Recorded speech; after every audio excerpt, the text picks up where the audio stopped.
very warm welcome to Manly Oval for the latest instalment in the Kingsgrove Sports T20 Cup here in the Sydney Grade Cricket Competition. Jack Clifton and Andrew Menzel in commentary, and what has turned out to be quite a pleasant afternoon in Sydney's beautiful northern beaches. We've had plenty of rain around over the last 6 or 7 days, but it's been somehow has been blown or swept away over the last 24 to 48 hours, and fingers crossed if things do stay the same for the next 2 or 3 hours, and we should be able to get a result between these two proud clubs. Manly Cricket Club, the home side, up against Eastern Suburbs. Both have had, I guess, contrasting seasons when you take a look at both the Belvedere Cup first grade competition, but also the 2 matches they've had in the Kingsgrove Sports T20 Cup. Eastern Suburbs sit in 5th in the Sydney Sixers Conference with a win and a draw from their 2 fixtures. Of course, all of the games last Sunday were rained out due to inclement weather. Manly, a draw and a defeat from their 2 fixtures. They were able to get going yesterday in the Belvedere Cup, which we'll talk about a little bit later on in the broadcast, but they'll be looking to get their first win of this Kingsgrove Sports T20 Cup. Andrew Menzel is alongside me in commentary, and great to be with Menas as we take a look at the ladder. So some vital points here this afternoon, Menas, for whoever is able to win this game, and I'm sure both these sides looking to take the momentum they gained in yesterday's fixtures through today. Yep, it's a congested ladder. Welcome viewers to Manly Oval. This is going to be a thrilling clash. 2 star-studded lineups littered with state and Big Bash representatives locking horns here on the North Shore of Sydney. Yep, we've got the ladder there, and Manly will be desperate to get a win here and get their first points. Let's run through how the 2 sides line up, and Manly are batting first for those that are wondering. So Jack Edwards and Tom Lemmonby are the 2 men out in the middle. Jay Lenton is the captain and the wicketkeeper. Jack Edwards, Tom Lemmonby, Ryan Farrell, Joel Davies, the brother of Ollie, who won't be playing due to a broken thumb, Ben Bryant, Isaiah Vumbaka, Elliot Hurd, Mickey Edwards, Ryan Hadley and Jake Carden. So some familiar names there for fans of New South Wales cricket, some former Sheffield Shield and first class players and New South Wales squad members, and some real talent in that Manly side that were able to get going yesterday after a huge Jay Lenton century. Taking a look at the Eastern Suburbs side, Nicholas Taylor is going to be opening the innings. Will Simpson, Jack Preddy, Udit Mehta, Rupert Lilburn, William Lawrence. Max Glenn comes in for Baxter Holt. Jonathan Cook, who will be known by a few Sydney Thunder fans. Harry Conway comes in jumper 16. Good to see Harry on the field this afternoon. Marcus Atala, Oliver Patterson and Angus Robson make out that Eastern Suburbs 11-man side. We're going to be opening things up here with a little bit of slow bowling to start things, as we often see in the T20 competition. Hope you're going to be enjoying the coverage here this afternoon. It's going to be Jonathan Cook that's going to have ball in hand to try and get things going for Eastern Suburbs. And we'll see how this pitch plays in the early periods. Jack Edwards on strike, probably the final hit out for Jack before he takes his place in the Sydney Sixers squad in the latest instalment of the Big Bash. Cook in and Edwards forward and stroking this one down the ground. They've got a long on to start, and Edwards straight away. Andrew Menzel off the mark. Yeah, good start for Edwards, and Manly are underway. Nice conditions here. There's a slight breeze coming across the ground.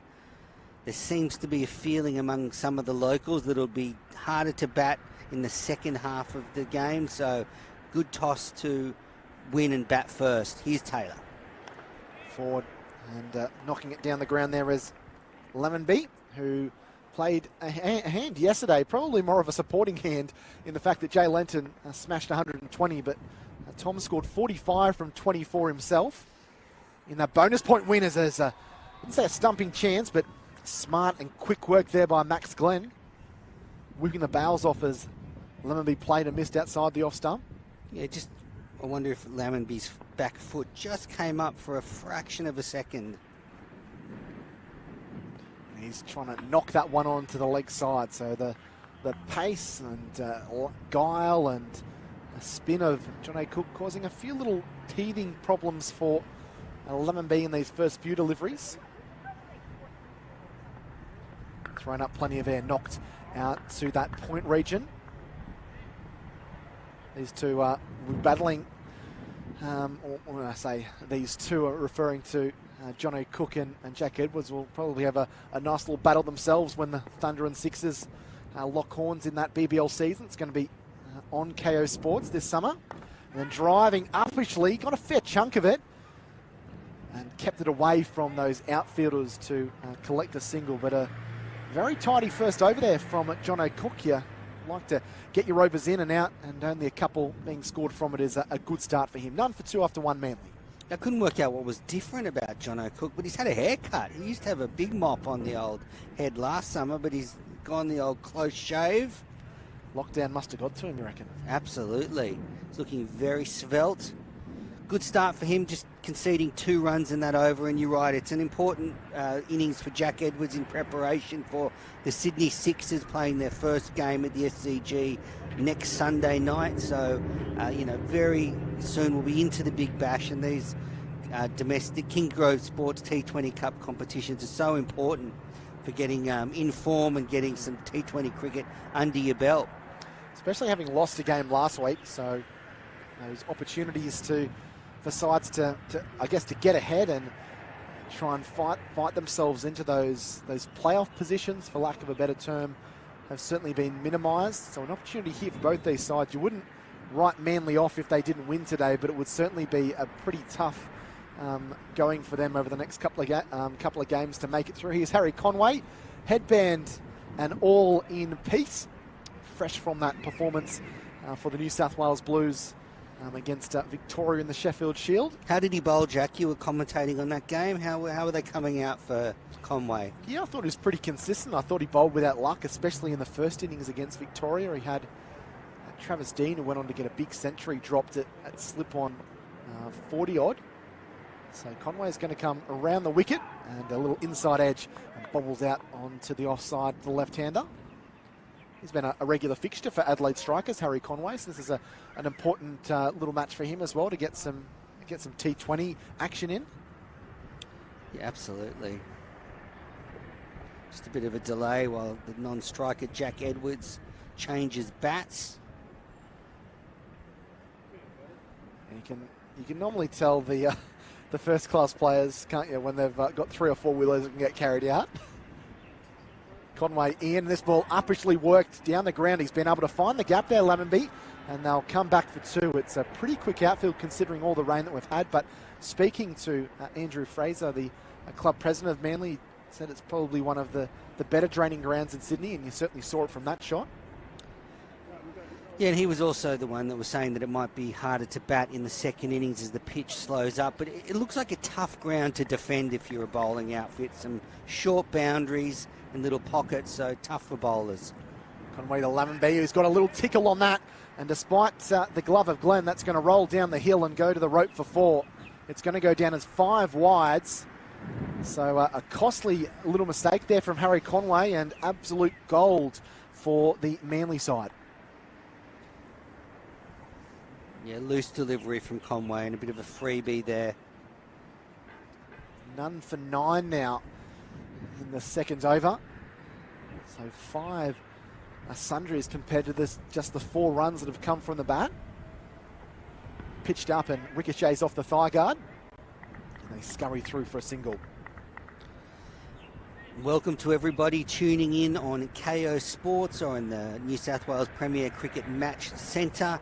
This is part of the coverage of the Kingsgrove Sports T20 Cup. This is our 3rd week of the competition. Unfortunately, last week's match was rained out, but there'll be 2 more matches after this one in the regular season, and then we get into the knockout stuff in early January. So it is a compact tournament, but it's very exciting and great for your Sunday afternoon viewing.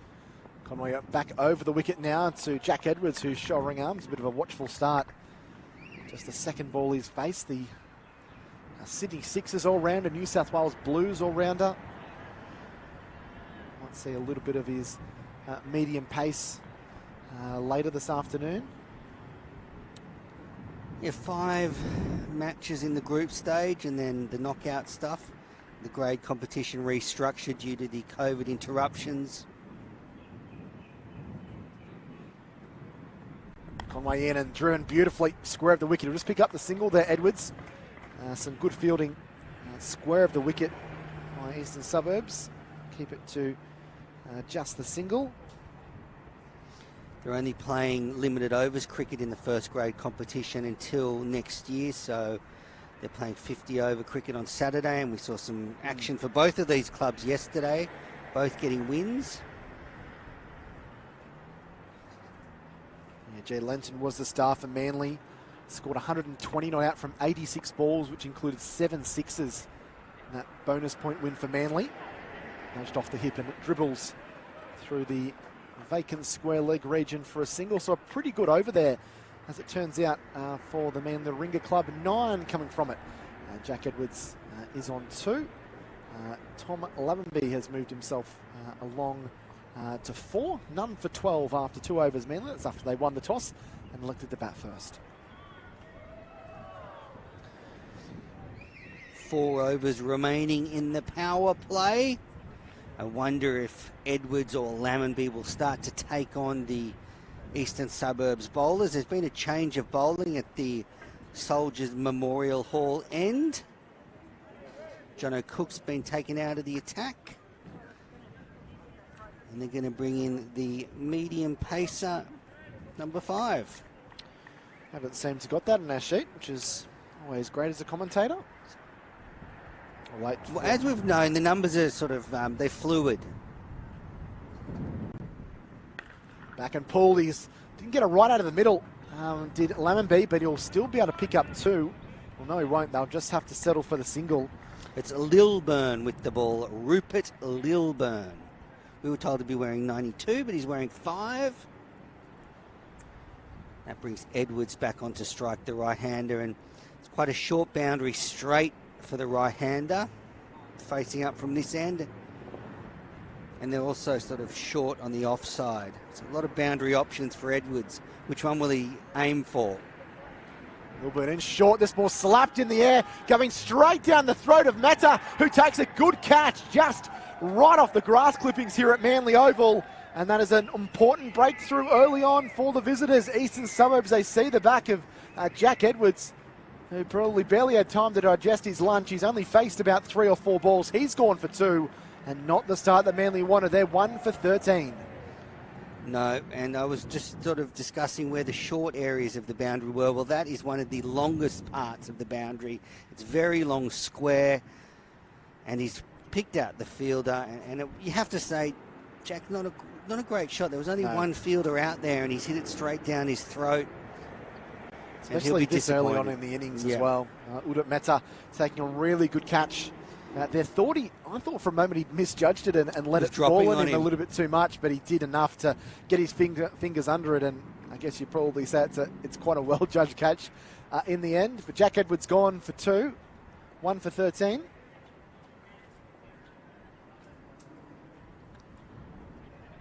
Lilburn with a wicket off his second ball. What a start for the medium pacer.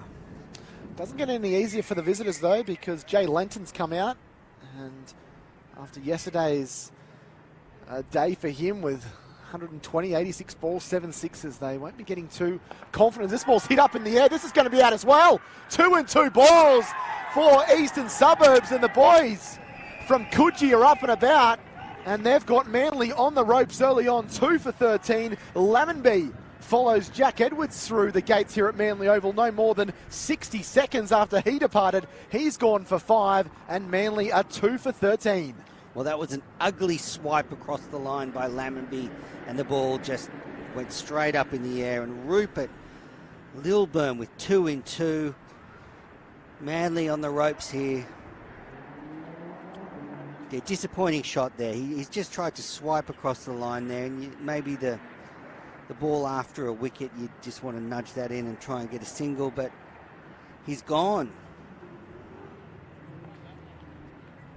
So Ryan Farrell comes out to the middle, and it's really just kind of puts the run getting on ice a little bit for Manly. When you haven't lost any wickets, you can be a bit more aggressive in this power play, but you've got 2 new batsmen out in the middle that will just be looking to kind of feel their way into the innings. So you've got the scorecard up there, and it's actually Lavenby who was out. Lenton's still out there, which is a good thing because Lenton's made 2 centuries for Manly already this summer. So he's in fine form and someone they'll be relying on to try and shepherd Manly-Warringah to a competitive score, but they're 2 for 13 in the third over. Lilburn on a hat trick. Let's see if Rupert can have a bit of luck going his way. He's got plenty of support here. He's going to be bowling to Ryan Farrell. Manly-Warringah number 4, probably didn't expect to be in at this time. Lilburn in, and he just drops this one, steers it through third man for a single, so avoids the hat-trick ball, but only concedes a single as well.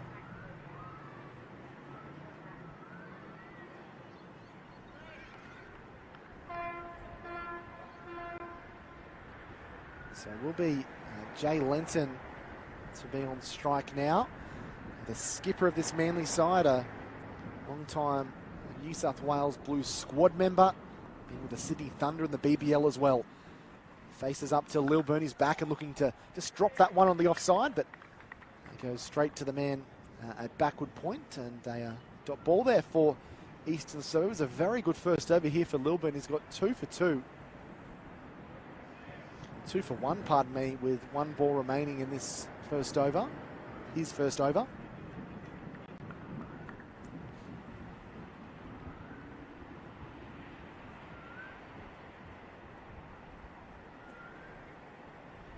He's had a good season so far, Rupert Lilburn. He's part of that point of ingratiating. He may be conceding a boundary here as it creeps its way towards the boundary, and they'll come back and they will run hard and end up collecting 3 runs. So good piece of running by this pair. And Jay Lenton is off and running in this innings, and ends what's been a very good over there for the Eastern Suburbs club. Rupert Lilburn conceding just the 5 off it and collecting 2 wickets. So they find themselves at 2 for 17 after 3. Yeah, in the second round of the first grade competition in the 50 over format, Jay Lenton made 104 for Manly against Randwick Petersham. And then yesterday, 120 not out off 86 balls. So a fine start to the year for him. We were here for a 50 over game earlier this year, and he hit a ball onto the road, almost hit a car, or he did hit a car. So he's a big hitter, and he's someone who can maybe get this total up to around 150. Because you'd think that's what they need on this ground. Yeah, you feel if someone like Jay Lenton can hang around for 10 or 12 overs, the run rate's probably going to be ticking along at a fair rate. And, yeah, we've seen some big shots from him really all around the country. The way that he plays, he's going to be facing up to Harry Conway here, coming around the wicket. His second over, nudged off the hip. There's a little bit of a hesitation, and they'll get back for the single without too many concerns. Lenton moves himself along to 4, 2 for 18. You're just watching the sort of Kingsgrove Sports T20 Cup. You know, if you're sort of used to watching Big Bash cricket, you could probably adjust your scores down a little. So maybe 140, 150, I think, is more competitive in this competition than it would be in the Big Bash, where you usually need around 160. I just think in these grounds where the pitches can get a little bit dusty towards the end. And, yeah, I think, you know, if you get 140, 150, you can really put the pressure on. I guess the other thing to think of, Menace, is that this pitch was used yesterday as well in not a purely a 50 over game. This one on the pads, he's lost his direction there. That's going to go down to the rope, down towards the rope for 4. So nice little smart cricket there. It's not all slather and whack when it comes to T20. That was Ryan Farrell just using the pace there of Harry Conway and nudging a nice little leg glance down to the fence for 4. Yeah, that's the short side of the ground. The pitch is on the far side of the square from where we're commentating, towards the beach if you're watching, and that ball hitting towards the water, not too far to go. Way to Farrell. This is down the leg side again. That's going to be another wide. He's really struggling with his direction, Harry Conway. I don't know whether it's the fact the ball's swinging manners or just a little bit rusty. He went for 5 wides his last over. He just got hit for 4 off the pads, and then another wide there. He's just pushing them down leg side. It's helping keep that run rate pretty healthy as well. Yep. Just under 7 and over, 6.9 is be able to see on the bottom of your screen. Conway in, that's better. Short of a length, and not too much that Farrell can do with that one. Most of the runs have come from Conway's end so far. I wonder if there is an adjustment for a bowler like Conway, where he's used to bowling with the red ball that doesn't swing quite as much as the white kookaburra, and he gets the white ball here, and he's just got to adjust subtle differences in his action and the seam position. It's the first time he would have had some T20 cricket under his belt this season. Short and slashing away down towards third man. Goes for 4. That went like a tracer bullet. Raced along the carpet here at Manly Oval. Barrel, he gets 4 more. It's downhill that way, and it's a short boundary. Conway's not happy.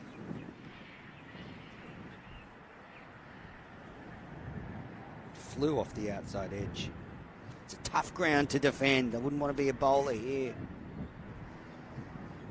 Yeah, no, you don't know if you get a whole lot of rewards bowling on a field like this, especially when you can't have too many fielders out in those first 6 overs in that first power play minutes. It certainly makes it difficult. It's already 10 from this over from Conway. Into Farrell, who's forward and working this one out towards mid-wicket. And they're happy just to settle for the single there. Still 1 ball left in Conway's second over, and he's gone for 20 so far. And considering he only lost 2 early wickets, he has been very expensive for the visitors. Yeah, he has, and it's important for Lenton and Farrell here to just steady the ship a little. If you lose 3 wickets in the power play in a T20 game, it's very hard to come back from there. So they'll want to get through the next few overs. Conway in this one off the thick outside edge, almost kind of ballooned out through the gully region. So a single to Lenton to finish the over. I dare say Harry Conway might be getting a little bit of a breather. 21 conceded from his first 2 overs. And Manly, after losing a couple of early wickets, have steadied the ship somewhat. 4 overs gone, 2 for 29. That was after they won the toss and elected to bat first. Tom Levenby and Jack Edwards, the 2 men back in the pavilion for rather cheap scores, it must be said. Jay Lenton played for the Sydney Thunder in the Big Bash for many years.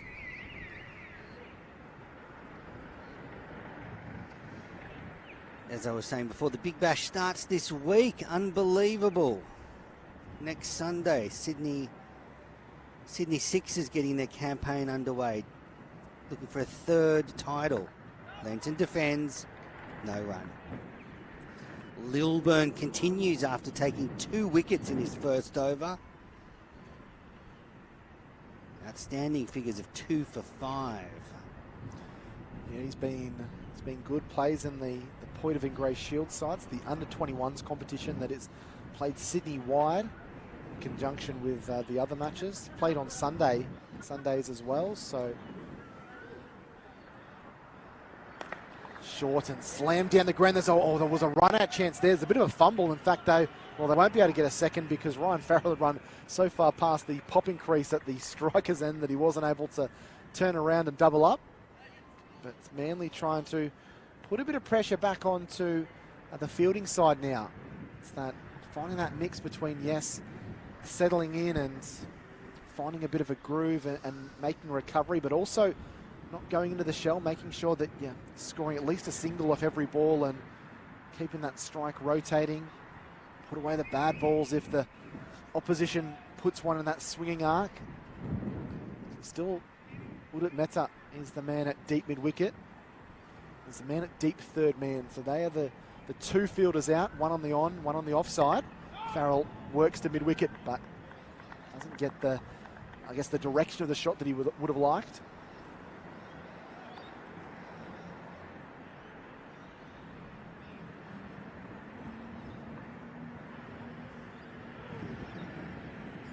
Joel Davies marked as the next man to come in, the brother of Ollie Davies. Excited to see Joel, 18-year-old. He had a quick fire 13 yesterday for Manly against North Sydney.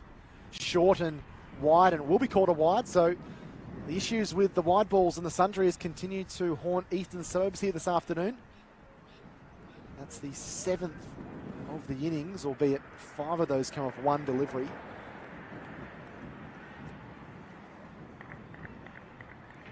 Plenty of other Kingsgrove Sports T20 Cup action that Andrew Menzel and I will update you on as the afternoon drags on, as those matches get a little bit more in-depth. Lilburn, short of a length, steered out to backward point. He's just not that express pace that you see from some of the other bowlers, Menners, and it's just not coming onto the bat as quickly as I'm sure Lenton and Farrell would like, and he's only gone for 2 runs so far in this over. He's just bowling well in the corridor, Lilburn. Nothing complicated, good length, just outside off stump.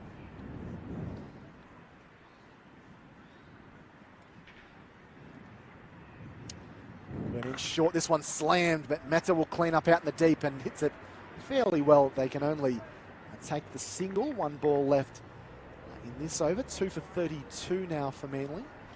I think I said to you before we started, Jack, that, you know, if you're bowling from where Lilburn is to a right-hander, you're better off erring on the short side because the boundary's longer, square on that side, and we saw Edwards hit a short ball straight down the deep mid-wicket's throat on this side of the ground, but now it's a left-hander, the short side's on the leg side to the left-hander. Last ball the over into Lenton, who lofts this one just over. A short extra cover, gets it in the gap, and they will come back and collect a couple. Risky there from Jay Lenton, but got enough of Willow to keep it away from the outfielders.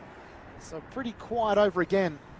A 5 coming from it, and good bowling here from Lilburn. 2 overs for him, he's got 2 for 10, and after 5 overs, Manly at 2 for 34. Lenton looks in fine touch, doesn't he, Jack? Although there's been a couple off the edge, he just looks to have so much time facing up at the moment. He looks very relaxed at the crease. So that spells danger for Eastern Suburbs. I'll be keen to see him heading back to the pavilion.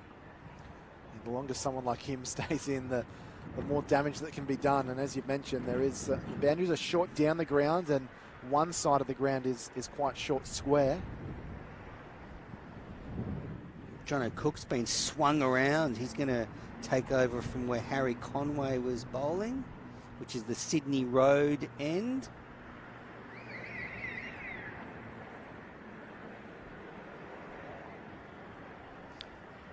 This is the last over of the power play, so I wonder if they'll try and take him on. Well, they've got that one man down there at a deep long on, trying to protect that big shot down the ground.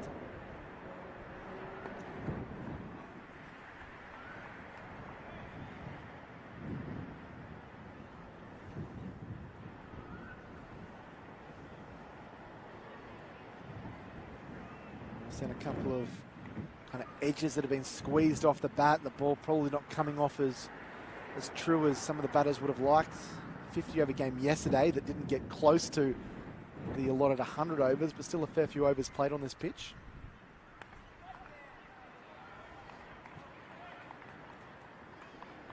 Jono Cook is in this unique position where he, you know, he's not a full-time cricketer, but when it's Big Bash time, he becomes a full-time cricketer for a few months of the year.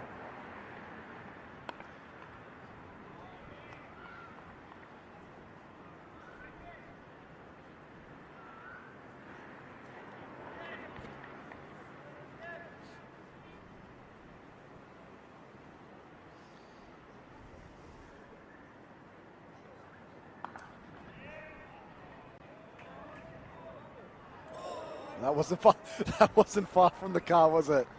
Almost hit the car that's parked by the ground there. Beautiful shot from Lenton. Cook just dropped a little short. Lenton rocked back, and I don't even think that was off the middle of the bat. I don't think it was either. That was sort of off the top of his bat, which means when he middles one, we're going to be in trouble up here on the grandstand. We'll have to be ready to catch it. We're right on right at cow corner, so don't like our chances.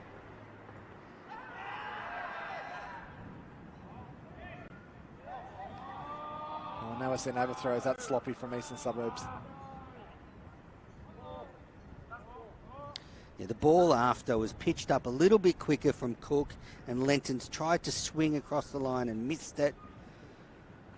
I think if you had DRS available at this level of cricket, you might have referred that one, because it did look quite straight, but that brings Farrell back onto strike. Cook with the last ball of the power play.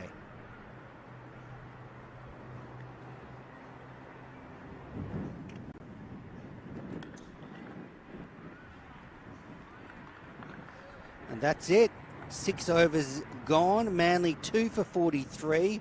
very good start, just over 7 and over. They have lost the 2 wickets though. The big one, Jack Edwards, going to Lilburn, and Lammonby the ball after. But you'd have to say honours even after the power play. Nice couple of overs there for Manly. Yeah, I think they've done pretty well after losing those early couple of wickets, Menners. I think if you set after those 2 wickets in the space of 2 balls, that they would have taken 2 for 43 after 6. It's a solid score, and I feel around that 7 runs per over is kind of what might be par today. I think that 135, 140 might even be enough to get a win. I think we're already seeing as looks like Marcus Atala is coming into the attack. I think if you can get that, I think the way the pitch is playing, it's a little bit slower, it's a little bit tacky, might be enough for Manly to win if they could get around that score, obviously with a lot of cricket left to play.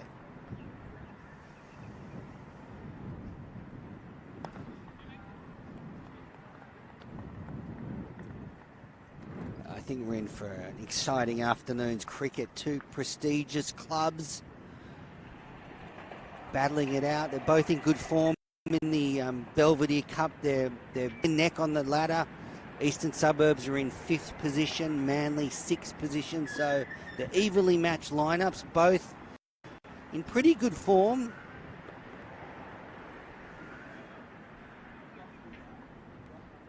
Expect a sizzling contest this afternoon.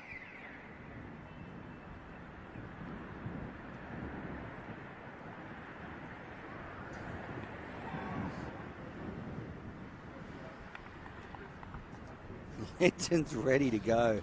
He's got his eye in and he's now looking for the boundary. There's a big gap at square leg for him. There's fielders at mid-wicket, backward square leg.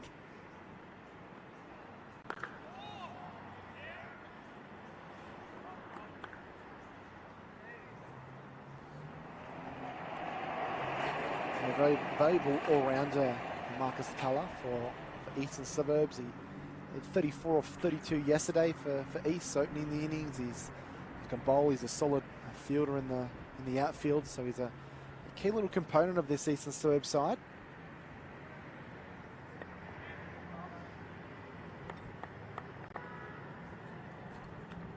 Nice slower ball there.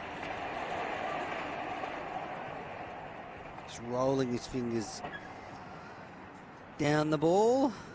I noticed that car's been moved since the last over, Manners, so yeah, someone's not willing taking a chance.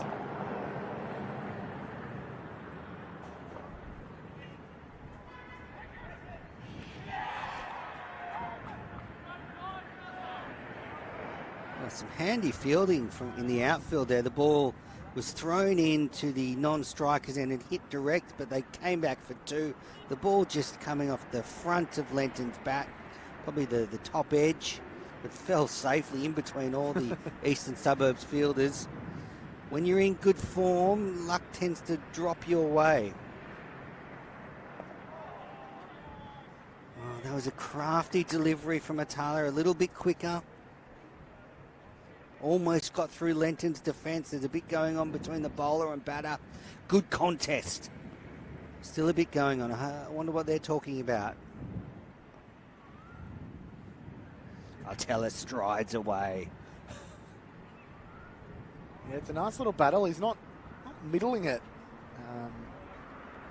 Is Jay Lenton. Even that 6 that we spoke about, it was probably hit quite high in the bat. It was just that he got enough of it to sail it over the rope. But when he does start hitting it out of the middle, he can hit it a long, long way. So that's the worry for Eastern Suburbs, but they are keeping things in check at the moment.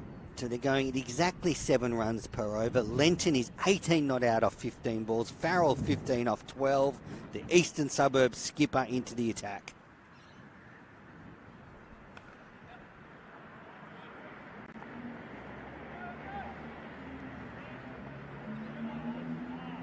Smart fielding there from the sweeper on the offside. Scooting around to drag it back in. Just kept it to 1.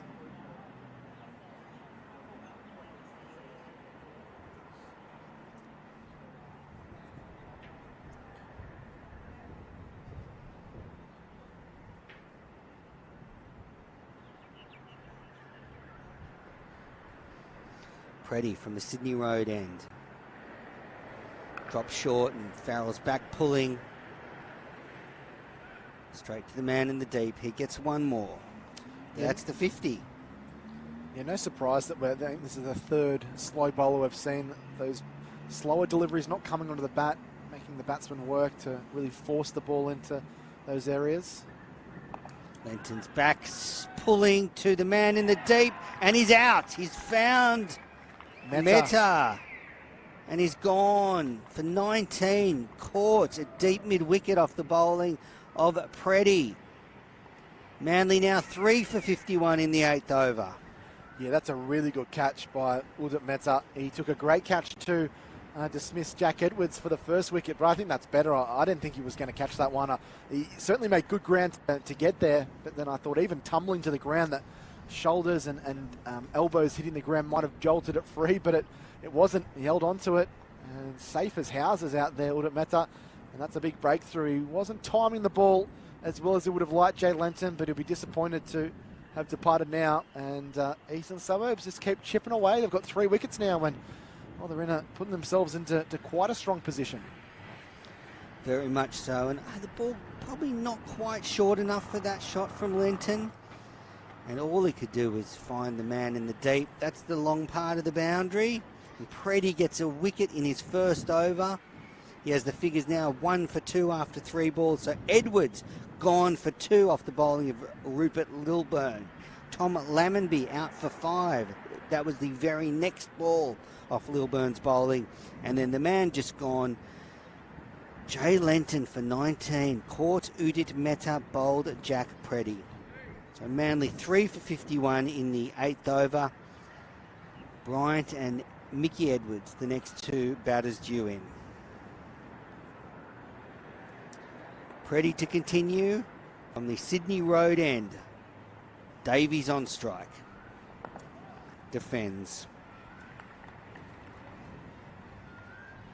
Yeah, selected in the ACT New South Wales Country second 11 for an upcoming fixture next week. Joel Davies, the 18-year-old. Preddy tosses up and Davies sets off for a single. He's off the mark. Now a lot of responsibility now on Ryan Farrell's shoulders.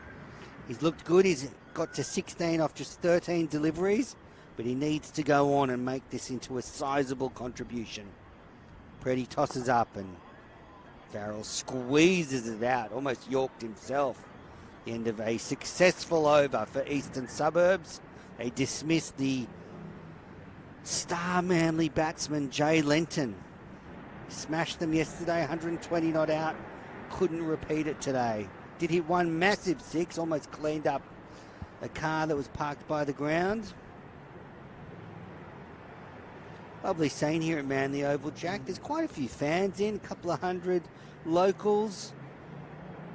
A few people on the bowling green, the lawn bowling green, bowling, tennis courts. There's a bit of tennis going on. It's a lovely scene here in the Northern Beaches. Yeah, it is. I think people are pretty relieved to get out of the house considering how wet it's been the last week and a half, and the rain's looking like it's going to come back early next week. But yeah, lots of people out and about. Here's Marcus Atala.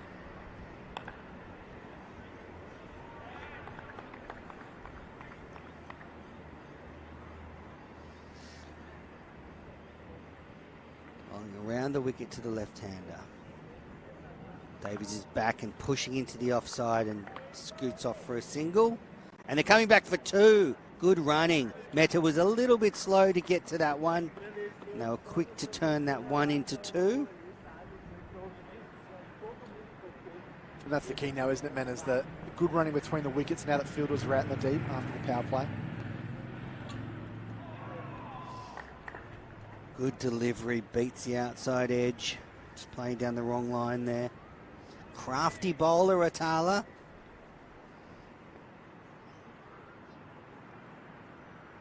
In again. A bit quicker, and Davies is back pushing into the offside.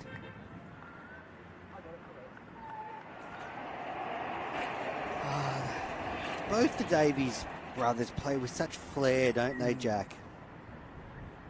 Yeah, Yeah, a lot of talent, a lot of natural talent and flair. As you mentioned, Menners, they have all the shots. So you're looking forward to seeing Joel here this afternoon. Farrell's down the pitch and hitting that one hard. Long on does the fielding. Farrell gets a single. 3 for 57. One ball left in the over.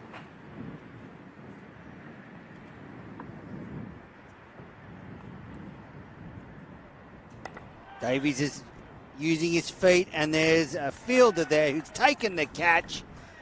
And Atala gets his first wicket of the game. Davies is out for 4. Caught at long on. Manly are now 4 for 56 in the 9th over. Yeah, it's just not very smart cricket. I just think it's at this stage when this fielders out there early part of your innings, it's just a lot more. I think it's a smarter decision to try and knock the ball around the park a little bit, pick up the 1s and 2s and try and put the pressure back on the fielding side. Davies never got to the pitch of that one. He was always reaching outside his body. He got a fair chunk of it, but that boundary down there is a decent size, even though it is short, and it was well taken. And again, Spin able to come up trumps for the visitors. 2 wickets have fallen to Spin here so far here this afternoon, and well, Manly, they need some kind of rest graph at the moment because they're 4 down and we're still inside the first 10 overs. Yeah, Atala beating Davies there with flight and just not quite getting to the pitch, and all he could do is find Simpson out at long on. And after a good little partnership between Lenton and Farrell that looked to be getting Manly back on track, they've lost wickets pretty close together. And that has put Eastern Suburbs, you would have to say, Jack, in control of this fixture. Yeah, they're on top at the moment, and another wicket here, and you're kind of almost thinking that Manly are in free fall. Not a whole lot of batting to come. Ben Bryant out there at the moment, he can hit the ball hard and he can hit it a long way, so he's going to be a key component as he faces up to Preddy. And he drives into the offside, and they set off for a single. Eastern Suburbs skipper Jack Preddy has the ball in hand from the Sydney Road end. Yeah, he's done well. Good bowling changes, good field placements as well. In again. Whipped away to deep mid-wicket for a single. You've got Isaiah Vumbaka who's in next. Is a good batsman, and I think he could really build an innings. Elliot Hurd in the lower order has played some important innings in the past. Defended, and there was a bit of a nervous moment there from Farrell. He tried to get off strike. I think you just no, it's Bryant. You could sum up Manly's performance. I think it has been nervous and a little bit impatient. Pretty bowls, and there's push down leg side for a wide.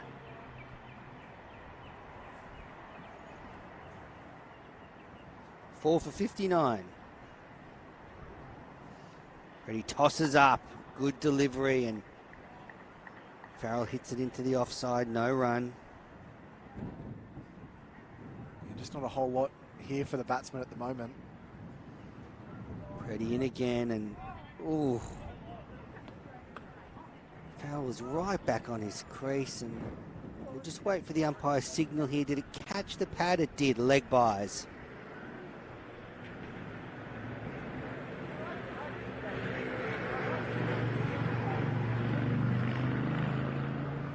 Pretty in again.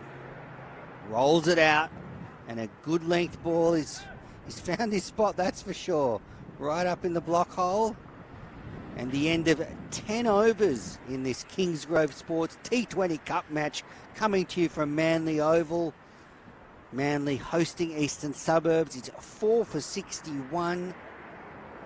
Eastern Suburbs have taken control of this fixture with 2 wickets in the last few overs. Jack. Yeah, they have.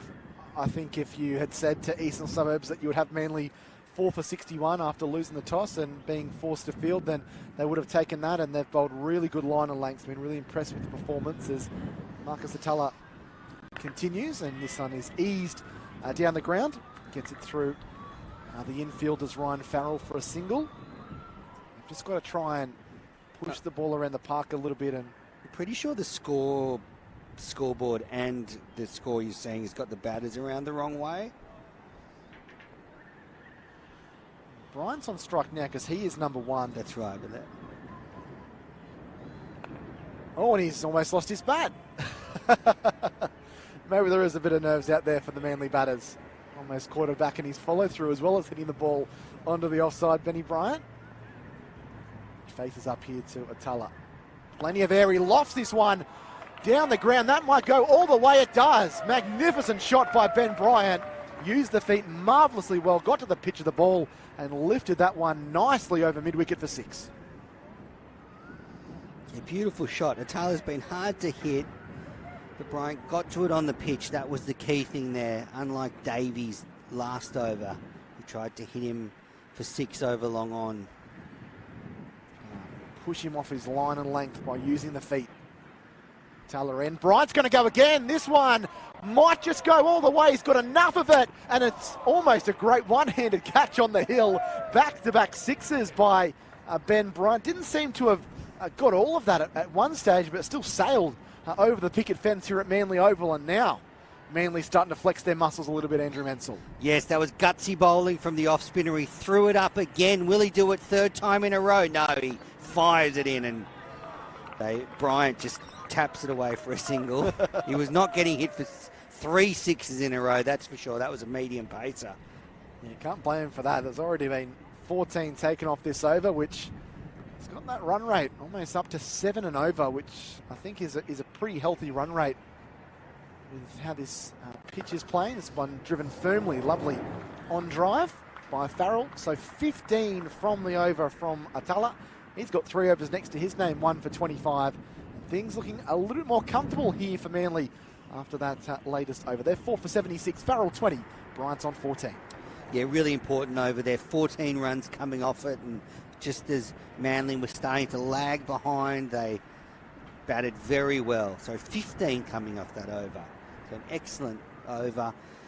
And that sort of messed up Atala's figures. He was bowling, well, he still bowled well, but Bryant got hold of a couple there.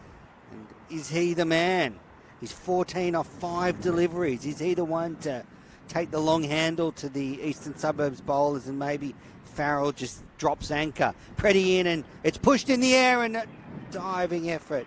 I'm not sure if that was a bump ball from where it was sitting. Yeah, it looked like it might have been hit into the pitch. It's a good effort getting across regardless from Preddy. Fires a quick one in on leg stump and tucked around the corner there by Farrell. Just the single. They've got 2 men down the ground now. Harry Conway is one of them. Long on and long off here to try and protect that boundary straight if Bryant decides to go that way. He's back and looking to push onto the onside, but just drops and bobbles onto the offside. 4 for 77. Preddy bowling well into his 3rd over, 1 for 7. Skipper doing a good job for Eastern Suburbs. Bryant uses his feet but works it straight to mid-wicket. He's getting through his overs very quick as well. He's Jack Preddy. Steve O'Keefe-esque the way that he does that. Now Bryant slaps straight to short cover. A few dot balls in a row here. He's bowling a really good length. 4 dot balls out of 5. But they'll be able to just take the single at the end of the over. Well, having gone for 15 the previous over, East have really pulled it back there, only going for 2, especially at this stage of the innings. 12 gone. Preddy's bowled 3 overs, 1 for 8, doing a marvellous job. Miserly economy rate in this T20 format. Farrell 21 and Bryant is 15. 12 gone, and Manly are 4 for 78.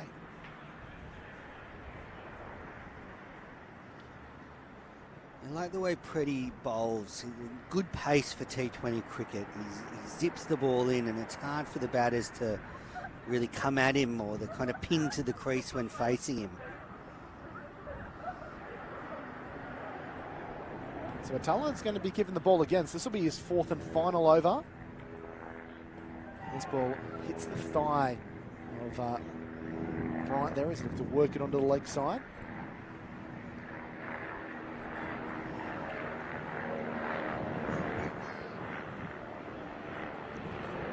Brian, oh, he could have been stumped as well. Almost went through the legs there of Max Glenn. It was a quicker one. Fancy was a bit of a full toss as well. Yorked himself. So a little bit fortunate there, Ben Bryant. So the run's drying up. 3 dot balls in a row. So from the last 9 balls, Manly have only scored 2 after scoring 15 from the preceding 6. Taylor in, Bryant back and looking to just get a little tickle on this. He does. It's well fitted on the edge of the circle. We'll keep it to just a single. Eastern Suburbs doing a really good job both with the ball, but fielding, their ground fielding has been good. Fielding in general has been very good quality here this afternoon from Eastern Suburbs. Some good catches out in the deep. And then Farrell slaps this one out to deep cover for a single. Good smart bowling there from Atala. Firing it in full on the offside. Full toss. Thought he should have done better with that, Brian, as he hit it hard into the turf, but another dot ball. So again, 2 coming from that over as well, and things not looking too rosy for Manly at the moment. 13 overs gone, 4 for 80 with Ryan Farrell 22 and Ben Bryant on 16. Yeah, good spell from Atala. That's the end of his bowling today. 4 overs, 1 for 27. Took 1 very good wicket and then unfortunately conceded 2 sixes in his 3rd over that has kind of messed his figures up. But apart from that, really good spell. And now Jack Preddy to bowl his last over of his allotted 4 overs of today's match. In again and fires it in, and there's an appeal, but seem to be shaping down the leg side. Farrell on strike. He's on 22. Bryant's on 16 at the other end. So into his 4th over here, Preddy. 1 for 8. Can he get another breakthrough? It's short and it's carted away out into the deep. Meta has the fielding, and they will just collect a single. Just 1s and 2s is where they're dealing at the moment. Bryant's on strike. He took on Atala a couple of overs ago. Will he take on Preddy? Can't this time.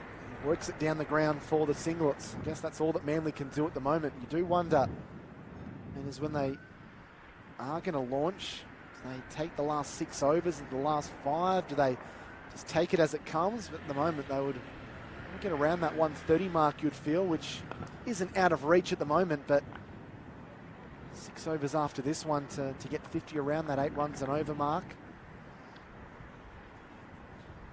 Freddie in again quickly. This one driven firmly down to long on. I guess my only criticism of the batters would be is they haven't really come up with an answer to the bowling. Atala and Preddy, they've been bowling full and in the block hole, trying to keep them driving straight. They haven't really tried any glances or sweep shots or little glides behind the wicket. They've just kept playing straight, the Manly players, which is the safe way to go, but have allowed Preddy to dominate, and he finishes 4 overs, 1 for 12.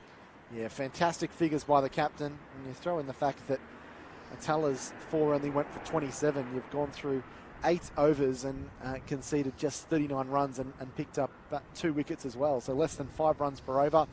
The slow bowlers have really strangled the life out of this Manly run attempt.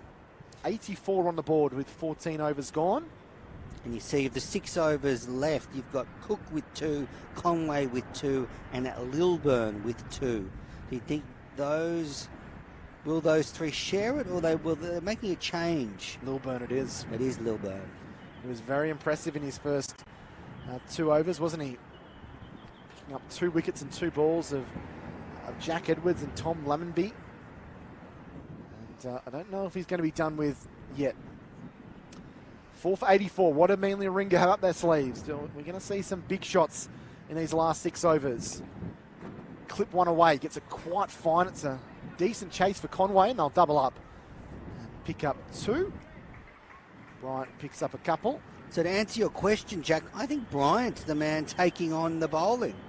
I think we've seen him be pretty aggressive since he's got out there, and I think he's going to continue that way Farrell's the one who's just got to drop anchor and get through to the end, make sure they don't get bowled out.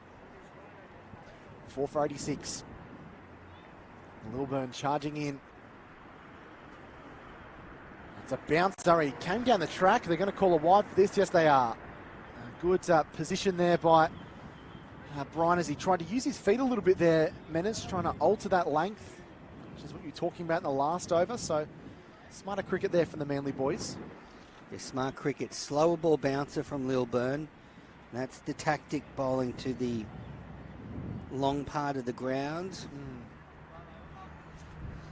That's one of the things that's really surprised me about T20 cricket is how the ground dimensions really play into the way you bowl. Lilburn in, pitched up. This one has been slapped in the air. It's going to land in no man's land down in the deep out at mid-wicket. Again, 2 more. So decent over so far here for Manly. 5 off the first 2 balls, including that wide.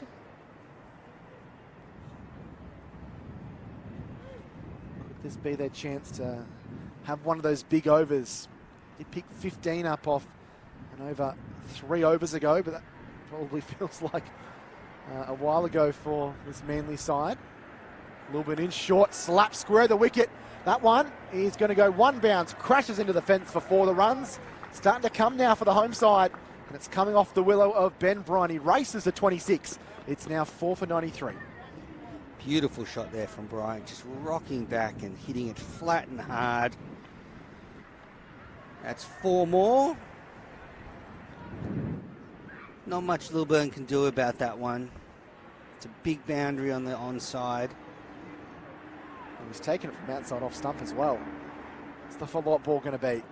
Pitched up and dug out nicely. There's attempted a run, but sent back. Really good delivery there by Lilburn. A very good comeback, and Bryant's been exceptional since he got to the crease. 26 off 24 deliveries. Yeah, he's been a real breath of fresh air for them, hasn't he? Coming in and trying to get on top of the bowlers, try and be aggressive. Feel that he can come up with those big shots. He's back and chopping this one. A little French cut past the leg stump. Harry Conway gives a long chase, and 2 more to the middle order batsman Benny Bryant. Moves to 28 from 25. So 11 from this over. And 1 more big shot has to really try and keep that momentum swinging. A few raindrops at the moment. Hopefully they blow away. You don't say that, Manners. They don't. We don't want that. We're just kind of getting into the good stuff now. We're in the last 5 overs. And Bryant clips fine. It's a nice shot, but he picks out Harry Conway in the deep. So 12 from the over. Manly showing something with the bat. It's been few and far in between in this innings, but they do move themselves to 4 for 96 with 5 overs to come. Farrell 24 and Bryant 29. Great launching pad now for Manly with 5 overs left in the innings, 6 wickets in hand, 2 set batters. It's all pointing to a very competitive total. These 2 have rescued them from a precarious position where they'd lost their first 4 wickets pretty quickly for around 50.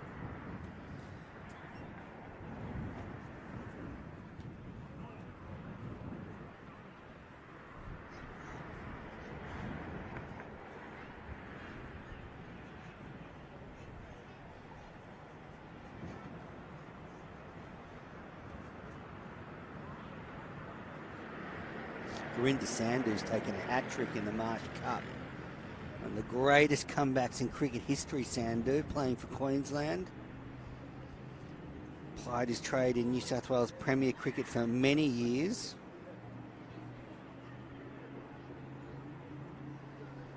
All right, John O'Cook. He's bowled 2 overs, none for 10 so far. Bowling to Bryant, who's defending.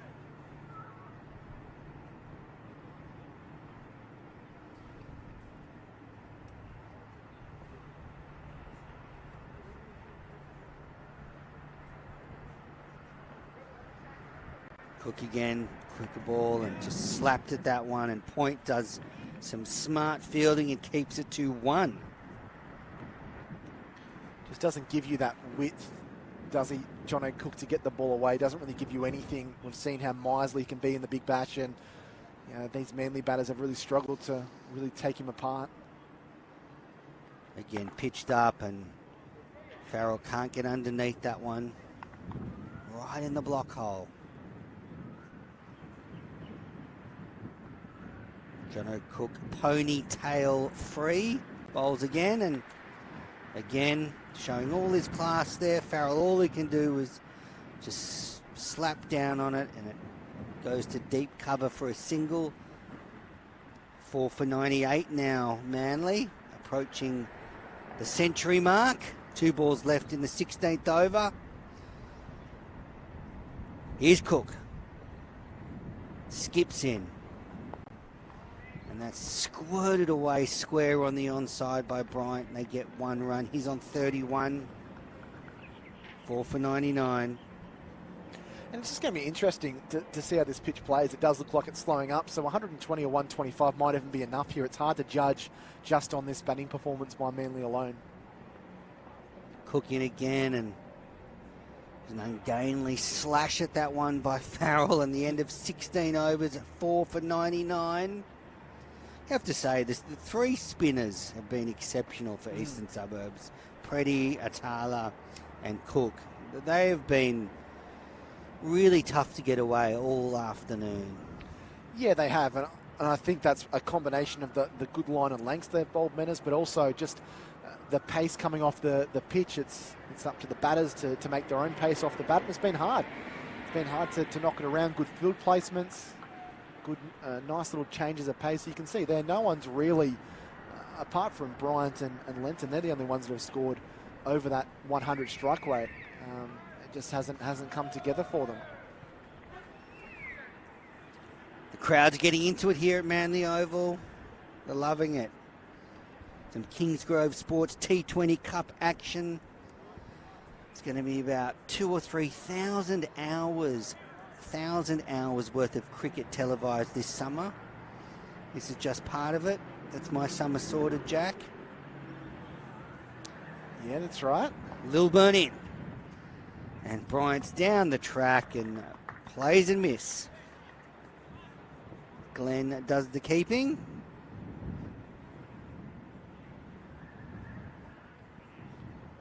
There's 3 fielders in the deep on the onside. There's a third man. A third, I think is the new term. And a deep cover.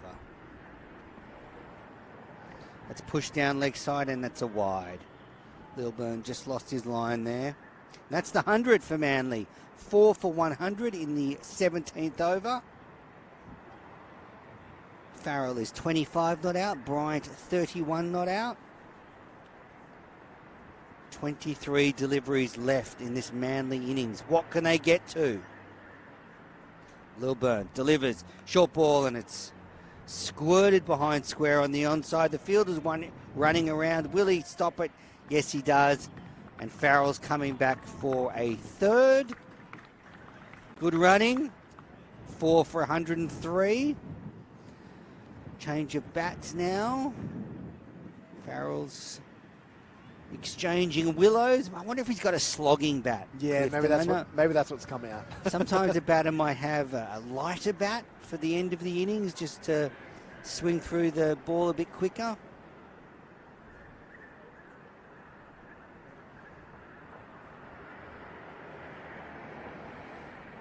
Farrell waits for Lilburn. Defends, and they've taken a single. Good bowling from Lilburn. Taking 2 wickets, keeping it tight.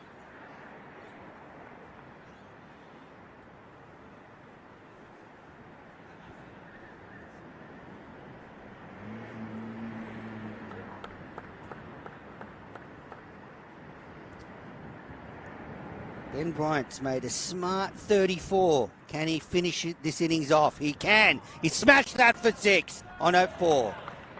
1 bouncing into the picket fence. Oh, 6. It must have gone over the rope. I think it might have just hit the fence on the full quite low down there, man. It's a great shot, though. He got into position quick, and he just was a quick, sharp jab there that slapped it across the line, and that's very valuable runs. That's gold at this stage, and that Manly score creeping up 110 at the moment. He's got to 40 now, Bryant, with that shot. Like a tracer bullet. Waits for Lilburn. And that's hit again in the air. It's going back, and 6 more over long offside and into the tree there. Bryant, he's hit 2 sixes in a row twice in this innings. He's now on to 46. Atala got the treatment, and now Lilburn. Yeah, that's incredible batting. Having got a short one that he slapped across the line the previous ball. That ball was pitched up, but it was just right in the slot for him to step forward, bat and pad together, and just swung through the line. Thought for a moment the man at long off might have had an opportunity, but it just kept sailing over his head. It was extremely well struck, well timed, hit hard as well, and this is turning out to be a vital innings here by Ben Bryant. He's moved to 46, and all of a sudden, that kind of 140, maybe even 150, depending on what happens in these last 3 overs, is certainly in the ballpark here for Manly. Yeah, absolutely. Bryant on strike. He's hit 4 sixes today. Can he make it 5? He's back cutting, and that'll be 4 more. The fielder won't get that, and that's his 50. He's brought up 50 in front of his home crowd. Bryant, a dasher, 50 off 34 deliveries. Yeah, brilliant innings there. He's just proved that he can bat all around the park, and that's a great shot. Dropped a little bit short. There was 2 fielders out there and just dissected them. Great work, hit it hard, well timed, and it raced to the picket fence for 4. This has been a fantastic innings, an easy on the eye innings as well, and a great over for Manly that has put them back on top, and the momentum and the pendulum has swung back the way of the home side, and they have set themselves up nicely for these last 3 overs, Menace. Absolutely. 18 balls left in this innings. Harry Conway's in the firing line now. The big quick from New South Wales. He's got the headband on, the ball in hand. He's dropping fielders back deep because the Manly charge is on. Farrell. Well, he's been not only overtaken by Bryant, but almost lapped. Here's Conway. Oh, it's beaten Farrell for pace there.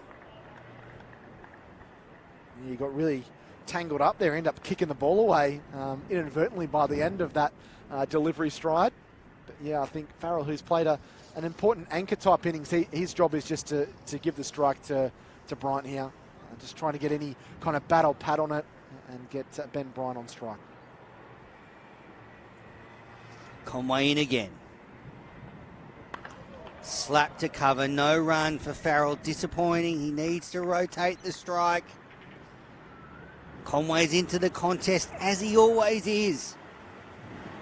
Just hasn't been able to find the gaps today, Ryan Farrell. He timed that ball really well, and I think for most part of his innings, he's hit the ball quite well, but unfortunately hasn't been able to find those gaps, and just far too many dot balls that have been soaked up here by this Manly side. Just altering the field a little bit. He's brought backward square leg just to sort of more just behind square, and he's brought third man up, so I wonder if this will be a change of pace. Yep, slow ball.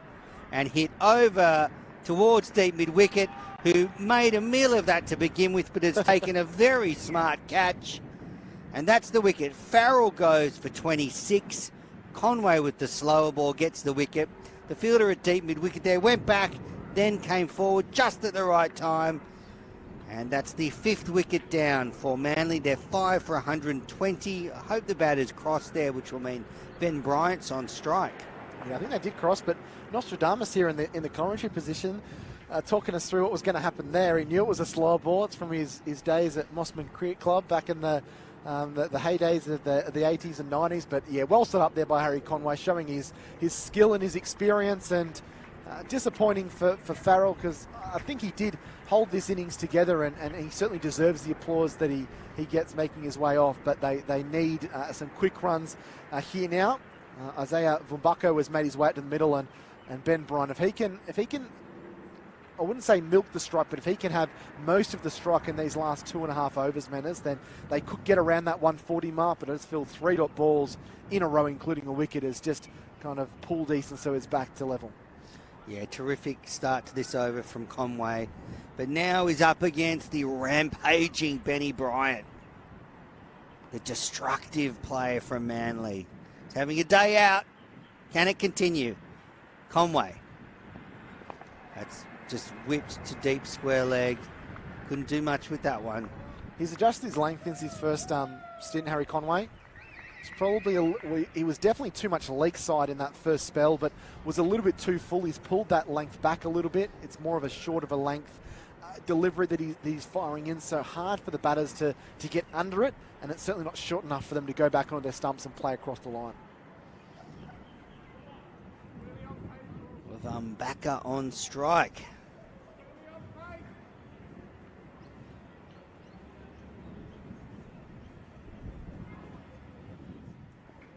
Facing Conway, his first ball. Pushes into the onside for a single.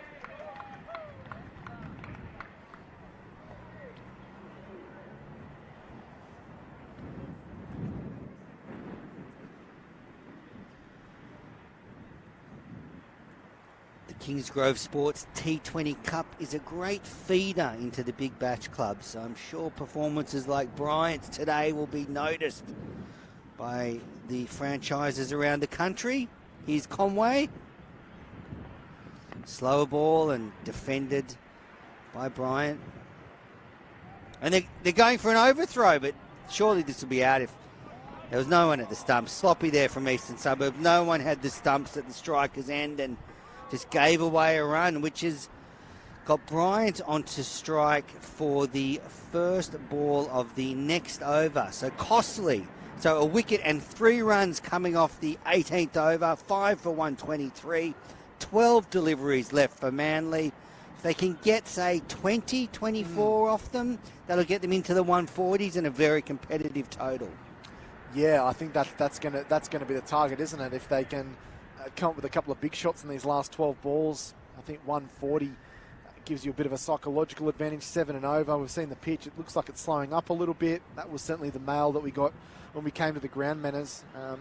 And much like Eastern Suburbs did, if Manly could get a couple of early wickets, 140 feels like a world away. So, yeah, I think the match is poised pretty delicately here. It looks like John O'Cook's going to come in and bowl his 4th and final over. Gutsy stuff. He'll be bowling from the Soldiers Memorial Hall end, which is a pretty short straight boundary, but a bit longer square. So Bryant's on strike. I reckon he's going to take him on. Cook, look out. Then Bryant raises the bat. Swings over cover. The man's running around. I'm not sure he'll get there. Yes, he will. Good fielding. Bryant comes back for 2. He's on to 54 now. Yeah, he's in the zone, isn't he, Ben Bryant? You can see even just the way that he carries his bat, he almost looks like a baseball player at times, and he slapped that one hard. Didn't get it out of the middle, but he still doubled up and got 2. Loading up. Full toss and smash towards backward square leg, who's saved it. Good fielding from Etta out there. He's been superb out there today. He has a couple of smart catches, a good stop there. 2 more to the Manly side. Yeah, I think if that's anyone else, that's probably going to be 4, but he did well. Tapped the ball back. He then kind of lost it. It was around his body, around his hip, and he managed to clutch onto it and made sure it didn't roll onto the rope. Great fielding. Cook, thunder off spinner, rolls it out, and Bryant hoiks it away onto the onside. They'll come back for 2 more. Van Bucker with the big strides. Bryant's back. 2-2-2 to start the 19th over. Yeah, great running. If you can't hit the 4s and 6s, run hard between the wickets, turn 1s into 2s. That's what they've done. 3 balls in a row. The lungs are getting a workout for the boys out there at the moment, but really valuable runs at this stage of the innings. Cook in again. It's a foolish delivery, squirted to cover. Tumbled away. I think that's the Eastern Suburbs skipper there, Preddy.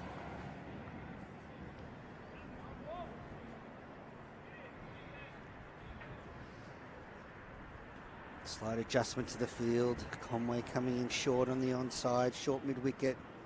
Meta behind square. Van Bucker facing Cook. Push to mid-wicket, no run.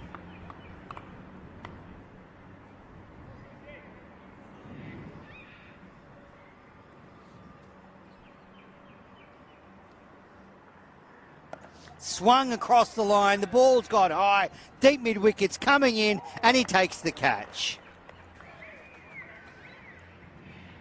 Van Bucker is out for 1. Cook gets his first wicket. He will finish with the figures of 4 overs, 1 for 20. So a good spell from him. And that's the end of 19 overs. Yeah, it's a marvellous spell of bowling, especially having gone for 7, or I guess you could even say 6 from the first 3 balls to only concede 1 off the last 3 as well as getting a wicket. Pulled it back nicely, John O'Cook, and yeah, unfortunately outside of Bryant, there hasn't really been anyone that's been able to go on in this Manly innings. Tough there for Van Bucker. You're looking for quick runs at this stage of the innings. It was a shot he had to play, but in that portion of your innings, that early stage, very hard to middle the ball, and that didn't happen. It brings Elliot Hurd to the wicket.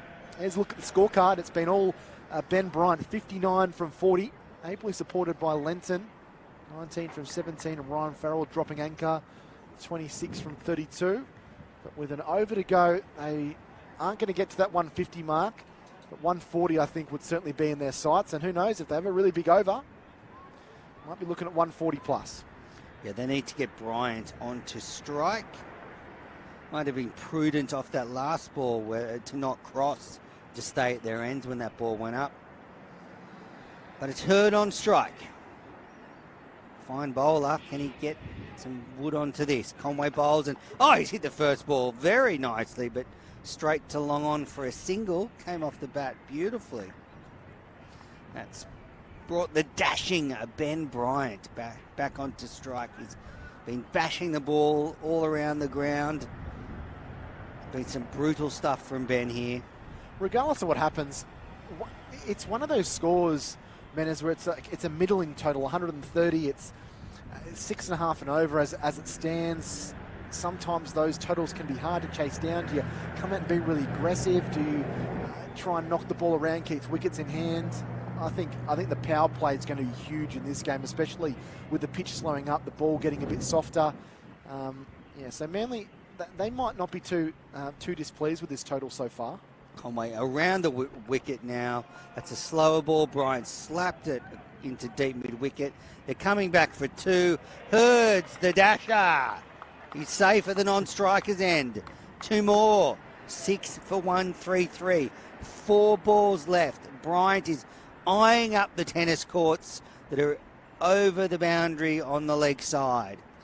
Yeah, you can see the big mane of Elliot Hurd there at the back of the helmet as he raced back for a second. Well done.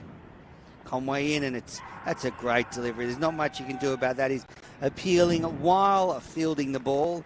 Excellent multitasking there from the Eastern Suburbs quick. And they just get 1 leg by. So the last 2 overs have been very good for Eastern Suburbs. It looked like Manly might streak away from them towards the end of this innings, but they've clawed them back. And now the totals, as you say, middling. It's certainly not out of range, but it gives both sides a good chance. If Manly gets a few early wickets, they'll feel that they can defend it. If Eastern Suburbs get off to a good start, they'll feel that this is in range. Hurd's on strike. 3 balls left in the Manly innings. Can he find the fence somewhere? Behind square on the leg side's open. Well, he's gone high and handsome towards mid-wicket, and it's 6! Cleared the fielder there, who got a hand to it, but couldn't hold on to it, and the ball crashes into the signage. Yeah, that's absolute gold, Manners. At this stage of the innings, your number 8 can come out and clear the ball off his toes for 6. It was close to being caught, but it's just so difficult out on those small boundaries out there. There wasn't a lot of room to manoeuvre, and 140 on the board now for Manly. So this is turning out to be quite a final over. 10 off it already. Conway switched over the wicket. Hurd raises the bat, full toss. And it's just squirted away to deep square leg. Will we see a signal from the umpire? Nope. Oh yes, no ball.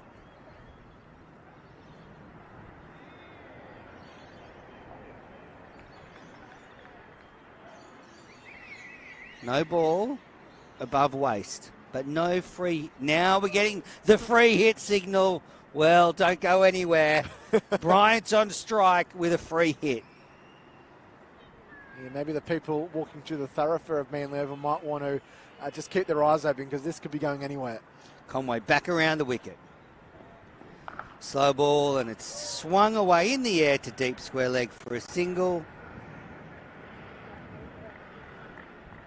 He'll be disappointed with that, Brian. He couldn't get more wood onto that. Now it's the last ball of the innings coming up. Manly are on 6 for 143. If they hit a 6 here, that'll mean Eastern Suburbs need 150 to win. Hurd's on strike.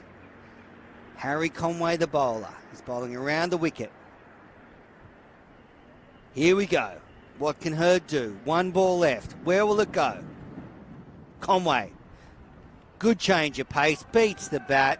Glenn does the keeping. And a dot ball to finish the innings. You don't often see that. A dot ball off the last ball of a T20 innings. I'm surprised that the non-striker didn't try and take one to the keeper. Quite bemused by that, Jack. Usually. Yeah, maybe Ben Bryant's the lactic acid is building up in his legs. His legs are feeling a little bit heavy. But in the end, I think Manly will be pretty pleased with that. Lost 2 wickets early.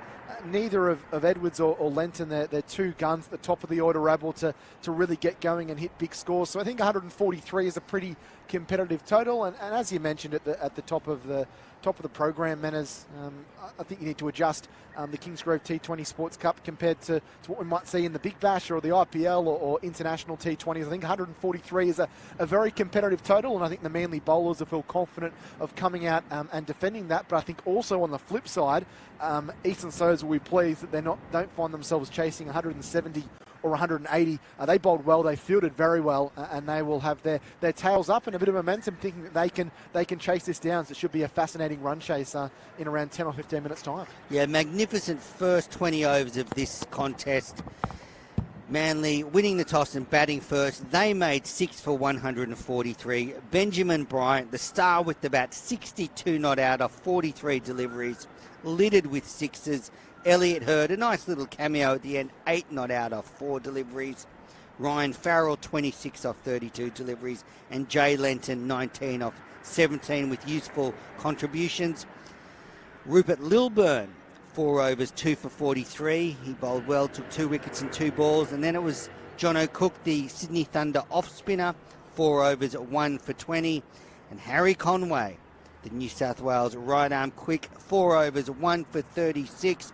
Bowled a tidy last over. A little bit erratic in other parts of his spell, but Eastern Suburbs need 144 to win this contest.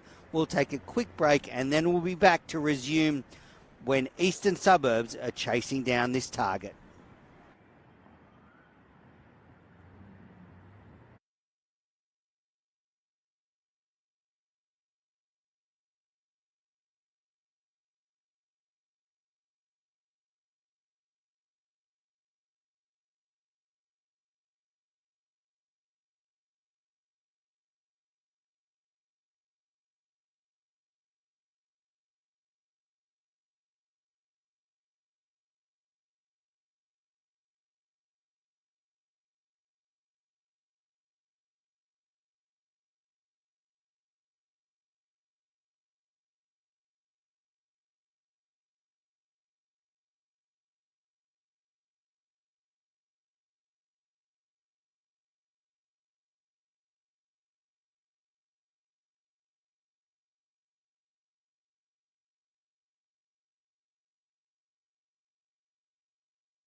ball, 7 sixes. They won't be.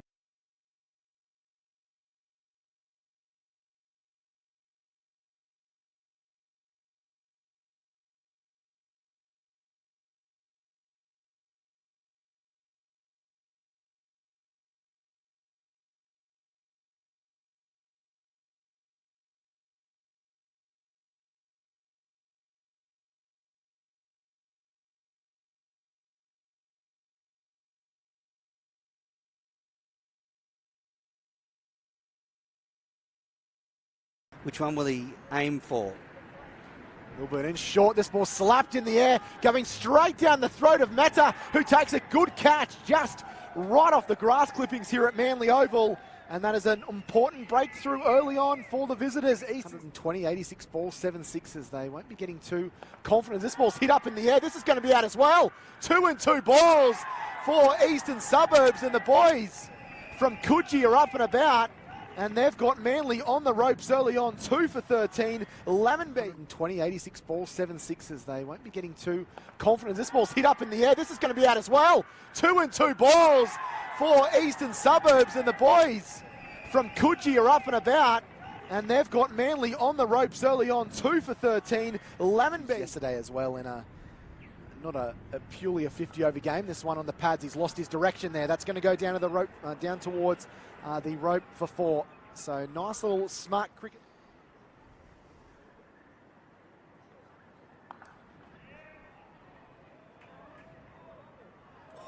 That wasn't far. That wasn't far from the car, was it?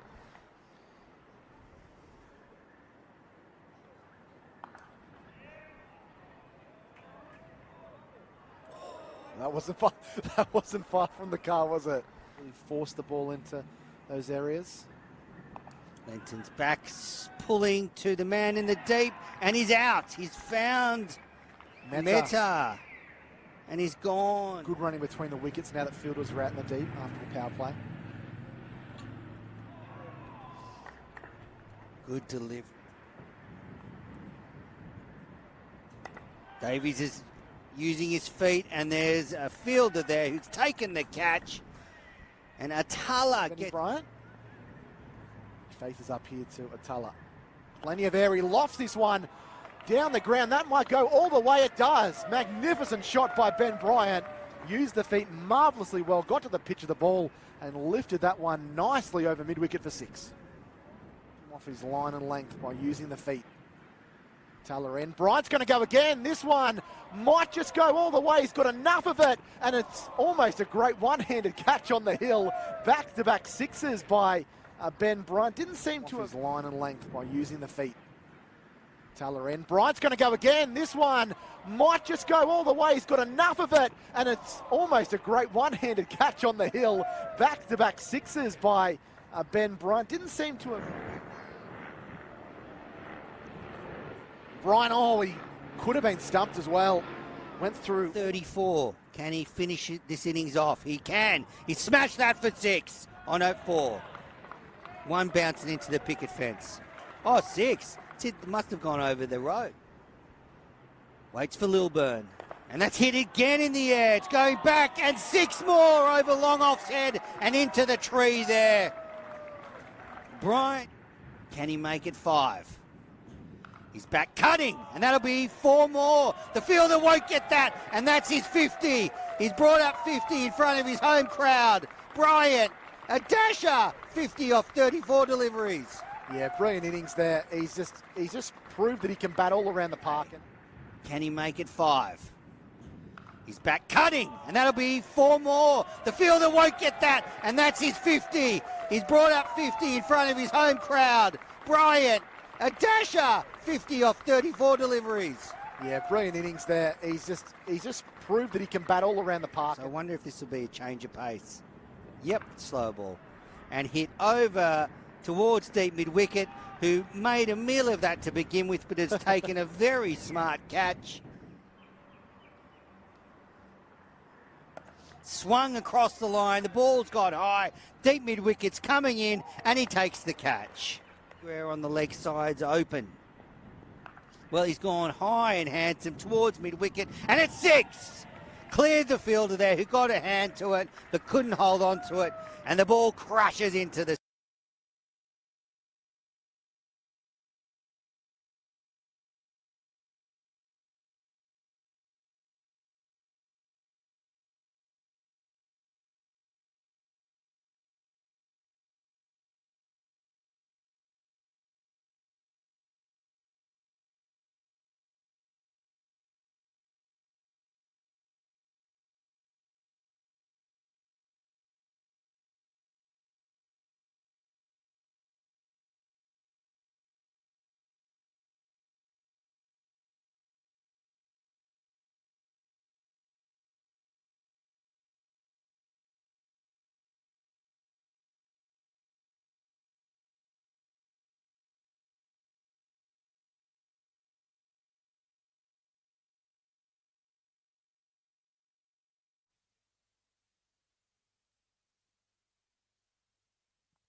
Welcome back to Manly Oval. I'm Andrew Menzel. I'm joined by Jack Clifton. This is the Kingsgrove Sports T20 Cup, and Eastern Suburbs are heading out to the crease to chase down 144 for their second win in this competition. Manly looking to defend the score for their first win. Jack, you would have to say a very entertaining first 20 overs. Some good bowling, but some spirited batting from Ben Bryant from Manly. Yeah, it has been. It's and I think it's really interestingly poised, this game as well. 143 scored by Manly, and they'll be hoping that that's enough to kind of get them home here. But it has been. We've seen some good batting, we've seen some great fielding and some good bowling, and I've no doubt that's going to continue into this second innings, so to speak, into this run chase by Eastern Suburbs, who will be really looking to hit the ground running. There's been a few fans that have made their way through the gates here at Manly. It's not a great day really. It's dry, which is great news, but very cloudy, very overcast, and quite cool as well, because we're right on the beach down here at Manly Oval. But yeah, looking forward to seeing what Eastern Suburbs do out in the middle after the heroics of Ben Bryant. Absolutely, and a vital clash for Manly, yet to get a win. Just 5 rounds in this competition before they move to the semi-finals. It's really important for Manly if they can defend this total on their home turf. Mickey Edwards has the ball. Jack Edwards' older brother. Here he goes, first ball. And that's slashed away to third man. And it's well stopped by the fielder down there. And Angus Robson is back for a second. Good smart fielding there, saved a couple.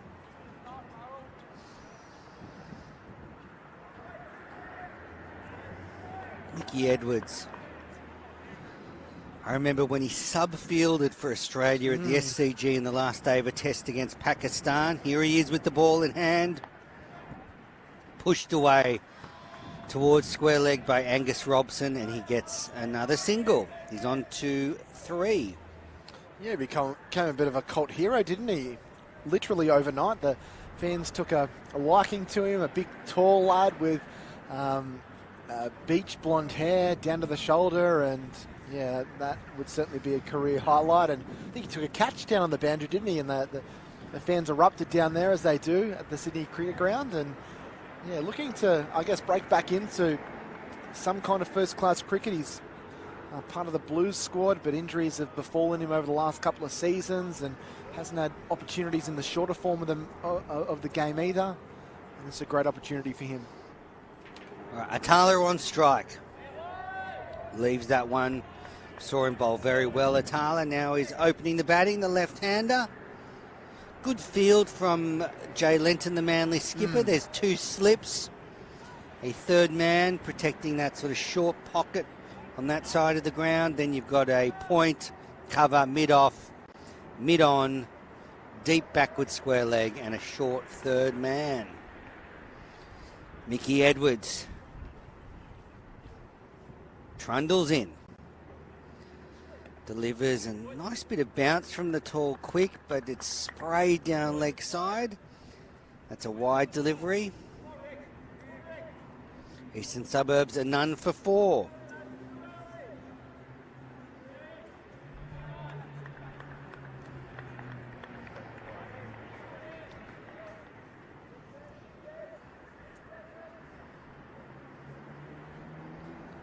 Edwards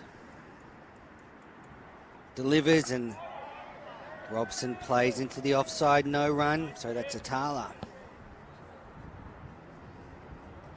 You were saying before we started, Jack, that Angus Robson is the brother of English Test cricketer Sam Robson, is that correct? Yeah, both born in Sydney. Angus has played a fair bit of county cricket. He spent 2 or 3 seasons with Leicestershire and has also played a little bit of second 11 cricket with a few other counties and had some experience in the minor counties championship as well. Atala nudges to short fine leg, no run. Yeah, so he's played over 50 first-class games, averages a tick above 30, which is very good to have a player that can average 30 in first-class cricket over in the UK with the testing conditions. But obviously having English parents means that he's had that opportunity to go over to the UK. But yeah, I think having a player of that calibre at the top of the order can only do good things for Eastern Suburbs. Atala waits for Edwards. Slashes at that one and doesn't connect with it. And that's the end of the first over here of Eastern Suburbs innings. They are none for 4, chasing 144 to win this match. This is the Sydney Sixers Conference in the Kingsgrove Sports T20 Cup. There's also the Sydney Thunder Conference. So we're going to be at University Oval next week. We just got the word, so we get to see another one of the beautiful grounds. That's right, Sydney University hosting Campbelltown. That's part of the Thunder Conference, and that'll be the 4th week of coverage. Then there's one more before the finals.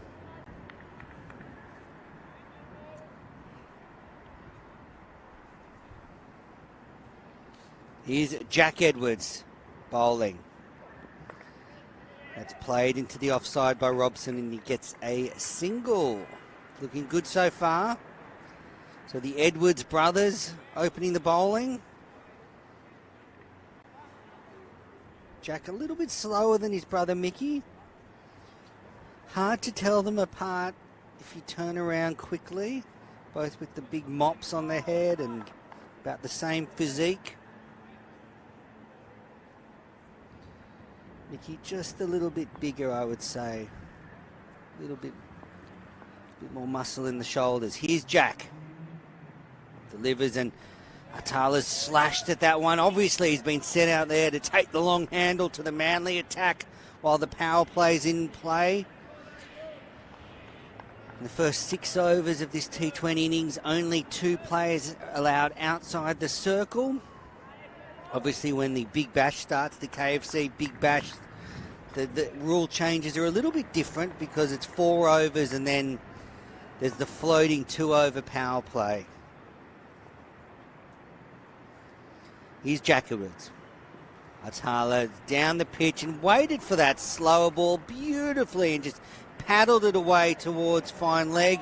Mickey Edwards does his brother a favour. He's dived for the ball. He's lost his dax, but he's saved 2 runs. It didn't look pretty, did it? I think, especially when you've got to dive forward like that, it's never a lot of fun. But it doesn't matter how it looks. It's just the result of what you've done. And he saved a couple of runs there, or a run or two, Mickey Edwards. Atala slashes at that one and misses it. Lenton does the keeping. None for 7 in the second over here at Manly Oval. Hope everyone's enjoying this coverage of New South Wales Premier Cricket.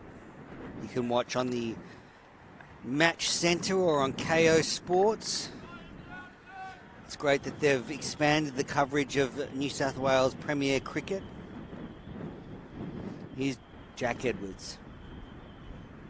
Atala pushes into the offside, no run. Of course, they're sponsored by McDonald's, New South Wales Premier Cricket. McDonald's have been wonderful supporters of the competition for many years, as are Kingsgrove Sports, who sponsor this T20 Cup.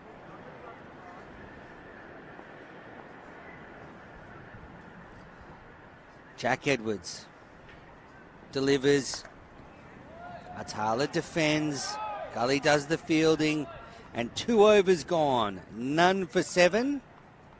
144 needed by Eastern Suburbs to get the points. It's been a patient start, hasn't it? It's been a patient and measured start by Eastern Suburbs. They've left some balls. They've been happy just to take the singles. Certainly haven't come out trying to hit the cover off the ball or be ultra aggressive, which some teams are in the power play. I guess it's it can be a double knife, a double-edged sword sometimes, where you can come out, you might be able to get 50 or 55 in those 6 overs, but if you lose 3 or 4 wickets, it might be more of a hindrance than a help. But they've started solely looking to keep wickets in hand. It's going to be Mickey Edwards once more from the Sydney Road end of the ground. Angus Robson on strike. Flashes at that one, and it flies past an outstretched Gully fielder. And he gets 2 more. Good delivery by Edwards, searching for the edge. But Robson is a compact little right-hander, and that one ball just streaked past Gully.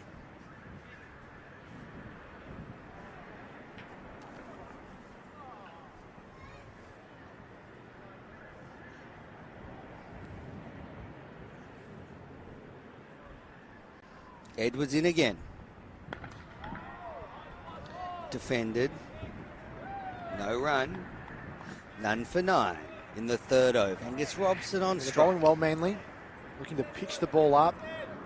We've seen a few kind of wild Flashes shots at that one.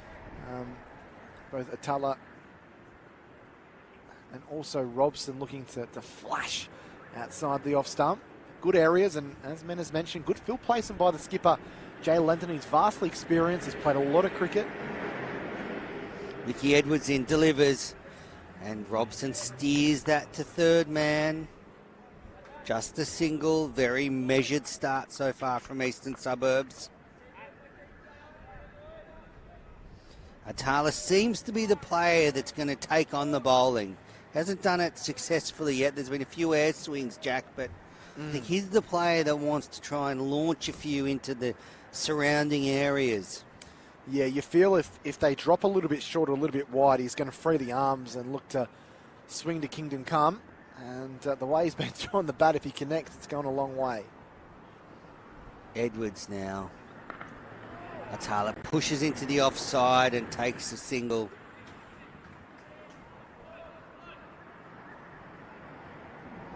Looks like a seasoned pro, Atala.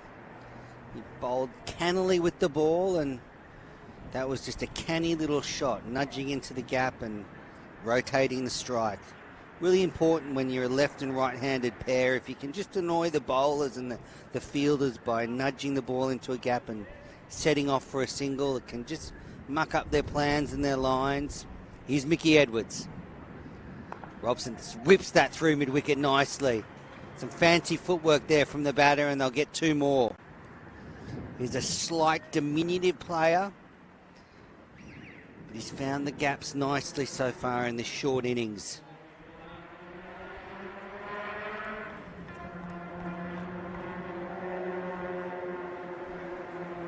Last ball of the 3rd over.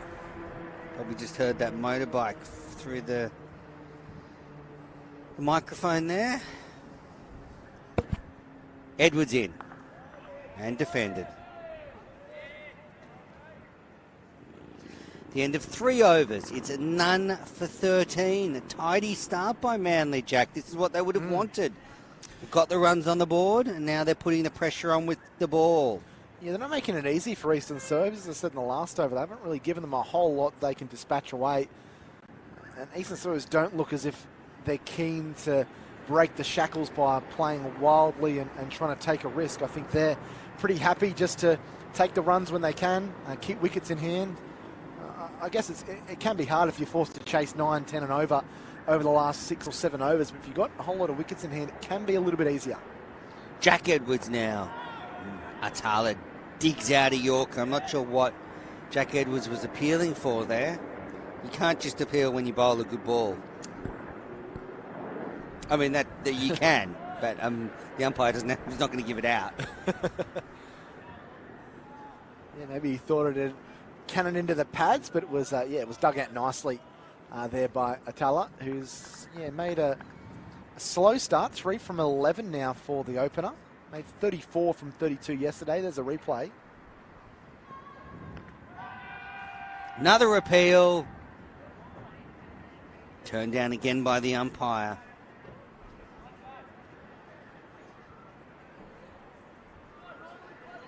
It's a good shot, isn't it? Good shot, probably pitched maybe just outside leg stump. Atala, he's got 3 runs off 12 balls, and he's played and missed probably for at least half of those deliveries. Yeah, he's looking to play that swipe across the line. Can he get hold of one? Here's Jack Edwards. And he just punches that to mid-wicket, no run.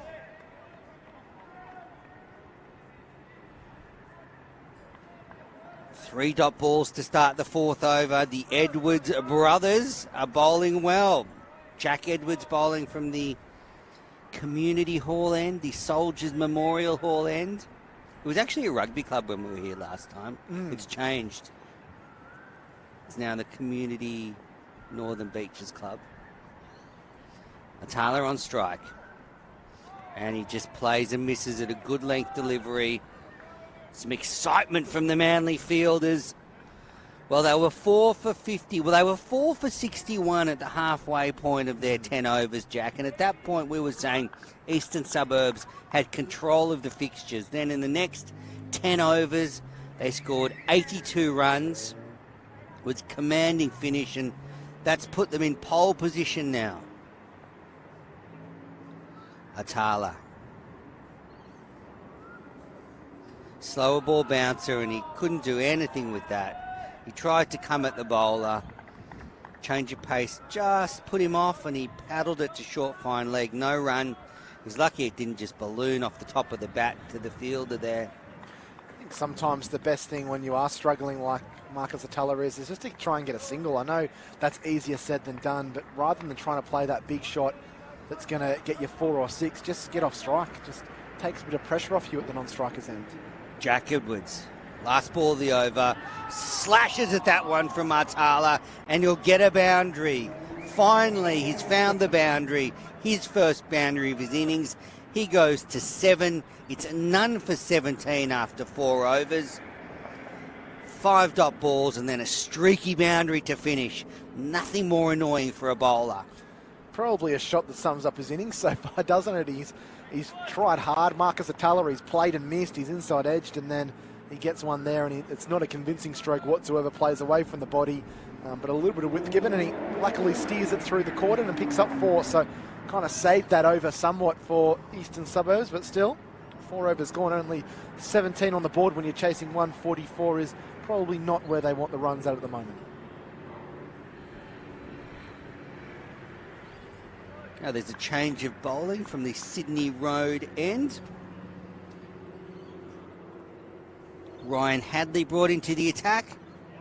And first ball steered to third man for a single by Robson. He's now on to 10, double figures. None for 18. Yeah, Ryan Hadley's been part of that New South Wales setup. Australian under-19 representative. And he's extracts some pretty good bounce from this wicket as well. He's 195 centimetres tall, so a few centimetres shorter than Harry Conway, who stands at 2 metres. But Ryan's a strong bowler, has that height, and he'll really hit the deck hard and try and extract a little bit of extra bounce, which can make it hard for the batters to get their timing right and get over the top of the ball. Here he is. Atala slashes at another one. Again, Misses. Lenton does the keeping. A dot ball. Well, I think it figures for Manly good for them to keep Marcus Atala on strike, doesn't it? Because there's been a whole lot of dot balls. He just doesn't look content. He doesn't look comfortable out in the middle. And if they keep bowling those length deliveries outside the off stump, it's either going to continue to be dot balls, or you feel there's going to be a catch to one of those 3 catches behind the wicket. Nudges into the onside, and they've taken one. They were thinking about a second, but good fielding. Manly have been sharp in the field. Joel Davies doing the fielding there. Brings Angus Robson back onto strike.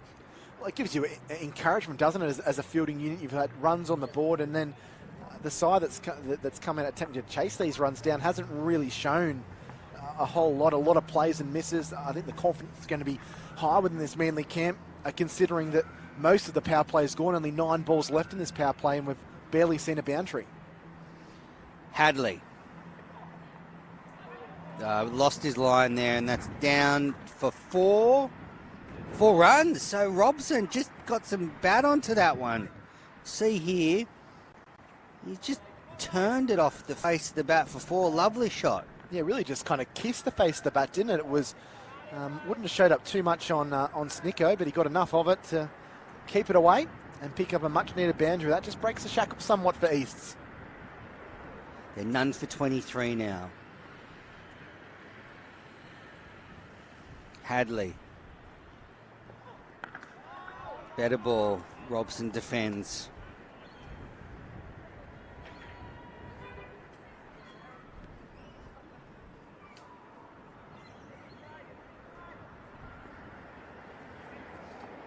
Very good power play for the Manly outfit. It's going to be an uphill battle from Eastern Suburbs from here. Got a little bit stuck early. Manly have got some good spinners to bowl. Elliot Hurd's one to watch. Here's Hadley. Oh, he beats Robson on the outside edge. Robson just playing that ball on the move. And it's the end of 5 overs. None for 23. Yeah, so 121 required from the last 15 overs. That's at 8 runs and over, 8.05 runs per over. So that's steadily climbing that required run rate. I wouldn't want to let it get unmanageable. It's all good and well to keep wickets in the sheds and want to launch your attack in the second 10 overs of the run chase, but they don't want to have to be scoring at 9.5 and over for those last 10 overs. That does make it difficult. But let's see what's going to happen here. Tom Lamby is coming into the attack. He missed out with the bat, but he is an all-round talent with the ball. Let's see what he has up his sleeve as Marcus Atala on 8. Angus Robson on 14. None for 23 after 5. In pursuit of Manly 6 for 143 with Ben Bryant hitting a half century, which really was the backbone and laid the foundation for this innings for the Manly side. Lambie left arm over, and there's a swing and a miss outside the off stump, which has become a staple in the innings of Marcus Atala so far. It's 8 of 19 deliveries. 8 of 20 deliveries now. And it's been a tough slog, hasn't it?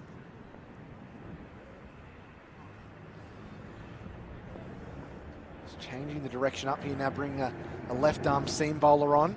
Short of a length, cut away, but straight to cover. Runs just aren't coming here for Eastern Suburbs. I know that the pitch wasn't entirely easy when Manly were batting on it, but and as it almost looks as if that pitch has been taken out and a new one's been put in. East just labouring, just struggling to even get bat on ball and to time the balls at the moment. Lambie in again, chopped away. Another ball without runs being added to the scoreboard.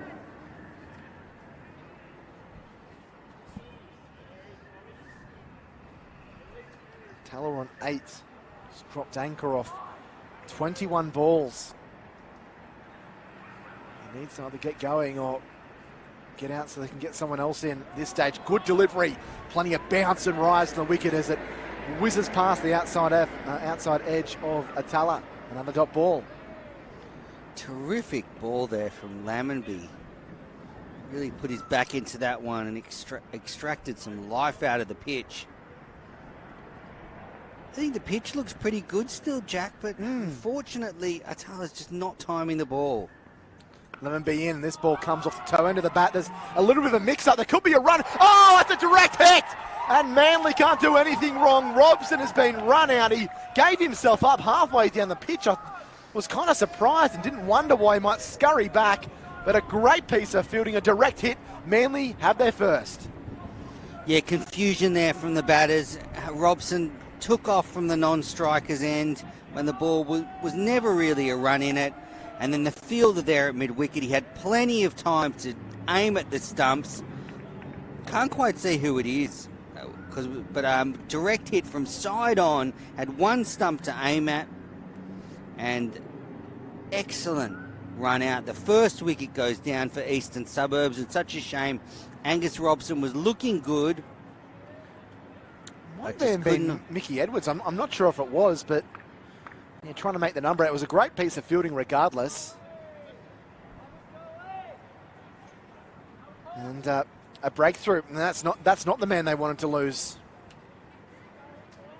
Joel Davies was the man. He's been good in the outfield, hasn't he? Yeah, great throw. Well, a lot of pressure now on Atala. He's soaked up a lot of balls. He's run out his partner, and he's just hit a 4 off the inside edge to end that over. That ball didn't end up where he intended it to go, but he gets 4 for it. Yeah, so a wicket and 4 runs from the over. 1 for 27 after 6 overs. That completes the power play. Will Simpson is the new man in as well. He had quite a day yesterday against Gordon in Eastern Suburbs victory. 69 from 31. He hit 8 sixes. So 48 of his 69 came with those shots going over the fence. So that gives you a bit of hope if you're an Eastern Suburbs fan watching. But they'll need to get a move on as Elliot Hurd comes into the attack. Spin bowler. Yeah, we were here for a 50-over game last summer, Jack, and Elliot Hurd bowled excellently that day. He's a canny spinner.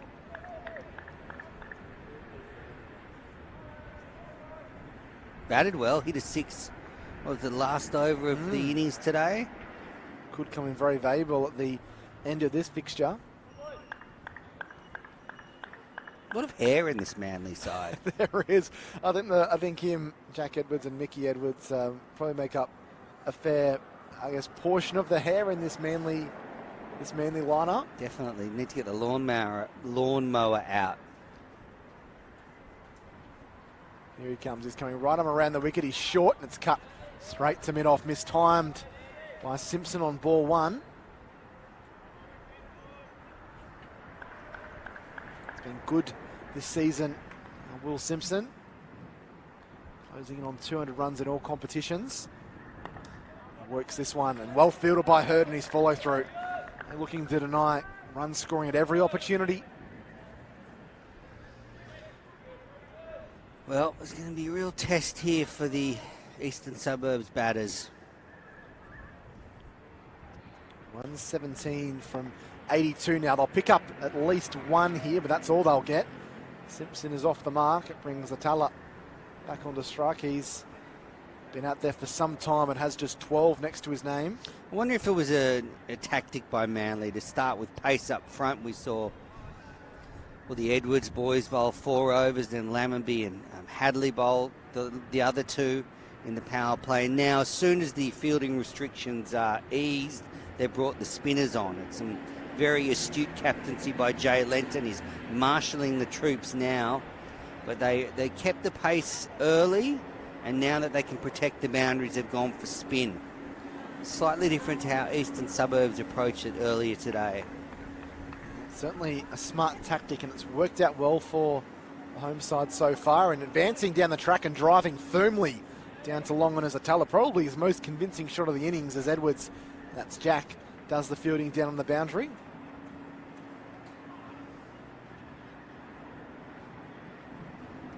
It's going to need to be some big shots here from East, whether that's now or whether that's later on in the innings. There's going to have to be probably 4 or 5 overs where they hit 12 plus, you'd think, the way things have transpired so far. Hurd in, back and cutting away. Won't get any runs here. This is a very miserly over once more. Just 2 runs from it so far. Just not working out for Eastern Suburbs. They're trying their utmost, but haven't got their timing right at the moment. And they eke one away. Backward a square leg for a single, but another great over for Manly. Just 3 singles coming from it. Simpson, the new man, has moved himself to 2. Watala, he's 13, 1 for 30 after 7 in pursuit of 144. Tough work for the visitors.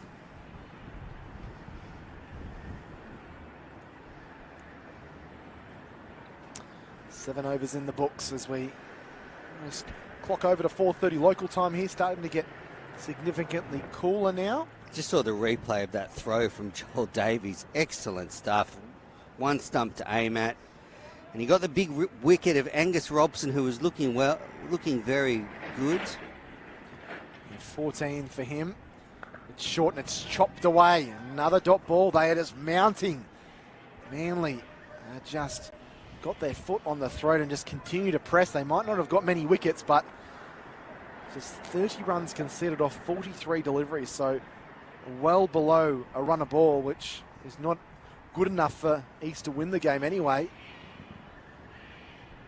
Quiet run rate almost up to 9. He's bowled him! Cracking ball as Simpson looks to play down the ground. And Tom Lammonby, who has been bowling some really good line and lengths, picks up a breakthrough here in his second over. He's got 1 for 4. And it's not looking too rosy for Eastern Suburbs in the 8th over. They're 2 for 30, chasing 144 for victory.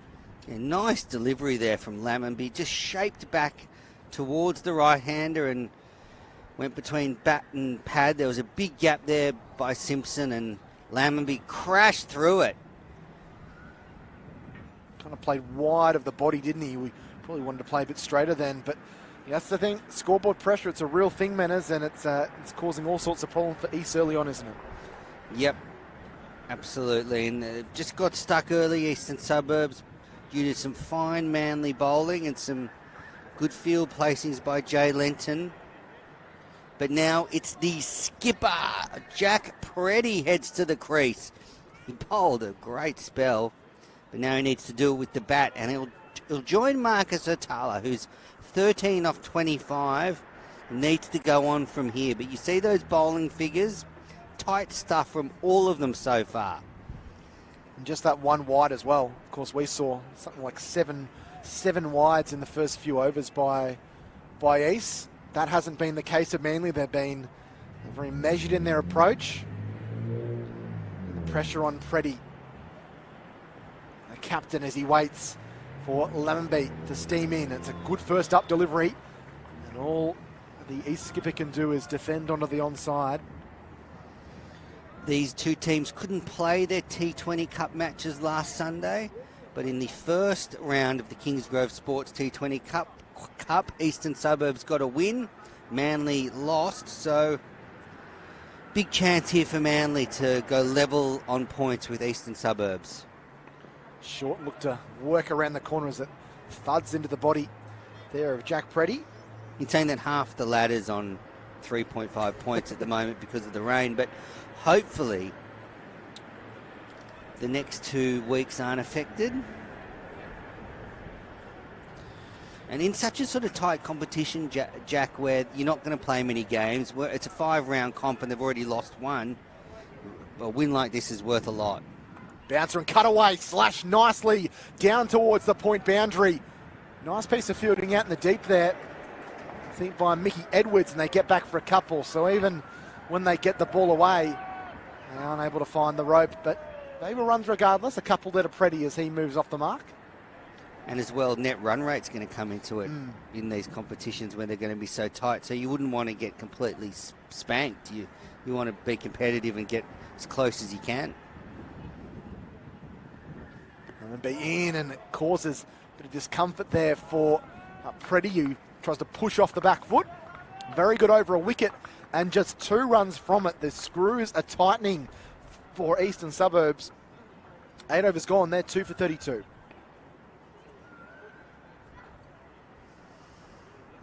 Well, it's getting tougher and tougher for Eastern Suburbs. They need 112 off 72 balls to win this contest, and the run rate required is mounting every delivery. More than 9 and over now, Menners. And you would feel that Marcus Atala, wearing the number 23 on his back, he's on strike now. He's been there since the beginning. His eyes in.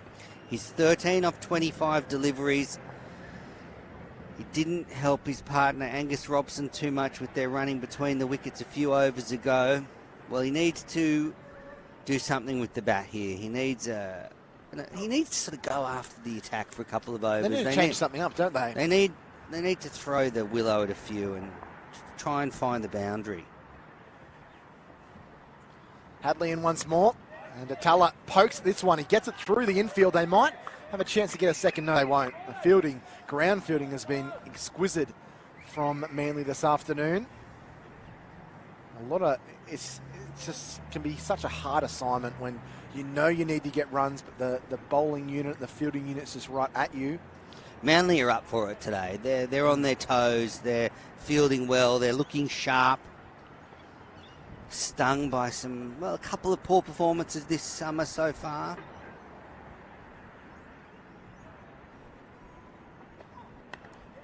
Pushed straight to point. Good fielding again. Great bowling just in that corridor outside the off stump, not giving anything away to either Atala or Preddy. We were talking to the Manly club president before the game, Andrew Fraser, and he was talking about their big win yesterday in the Belvedere Cup on the back of Jay Lenton's dashing 120, and that's shot them up the club championship rankings and the first grade rankings. So they're a happy club today, and it's showing with the way they're playing. Hadley in, slashed away, uppishly hit. Don't know if it was a chance, but it was well fielded at point. Just short of the fielder there. I think that's Elliot Hurd, maybe. Yeah, well fielded there at point. He saved some certain runs. There is a I saw the hair before the boundary. number. Yeah, that's right. Wouldn't have been a boundary, but it would have been probably a couple. And it's a valuable save again, and just lifts other people's spirits around you as well. You see a stop like that. Everyone wants to get involved. They're all up and about at the moment. 2 for 33. Pitched up, defended, back down the pitch. Hadley doing his job with the ball. A hat-trick of dot balls in succession.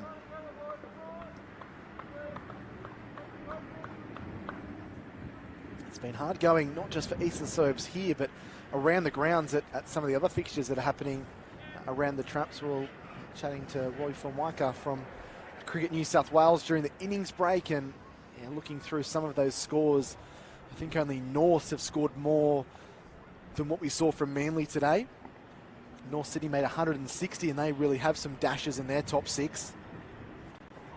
Hadley in and pushed away with the outside edge that dribbles down to third man for a single. So it's been, I guess, tough going, especially Manners, with all the rain we've had. A fair bit of moisture in a lot of these pitches around Sydney. Cover's been on it for a long time, probably since last Sunday, to be fair.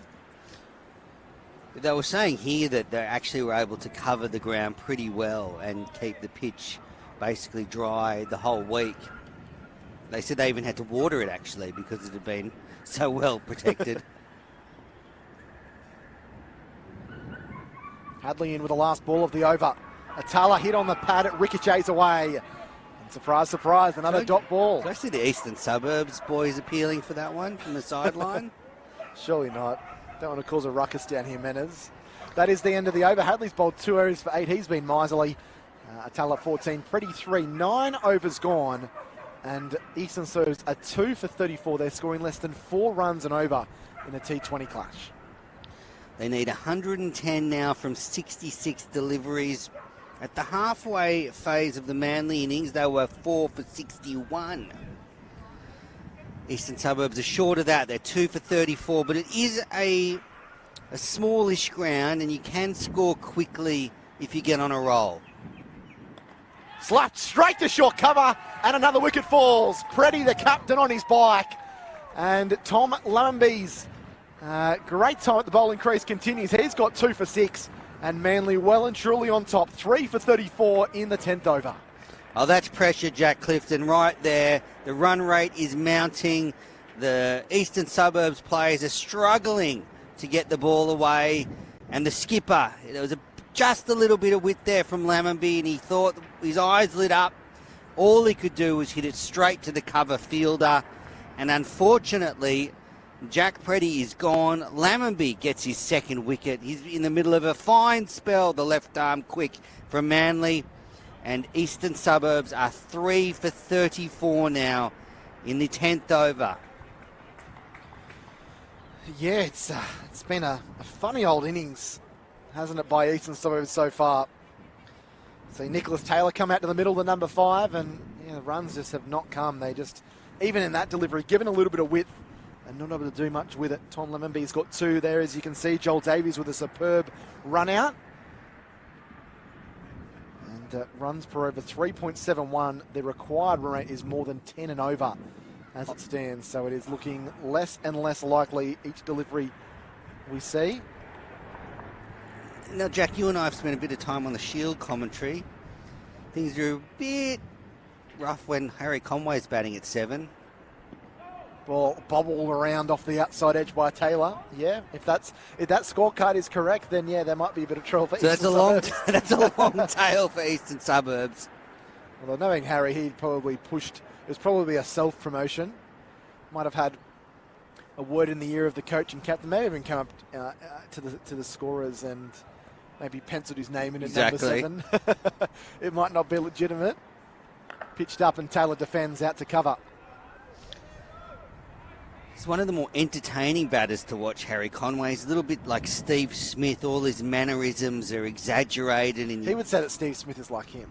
What? He would say that Steve Smith. Yes, well, I'm not going to say that because I don't want this audio to come back to haunt me. Yeah. Smudge, if you're watching. Smudge is a cricket nuffy. He might be watching.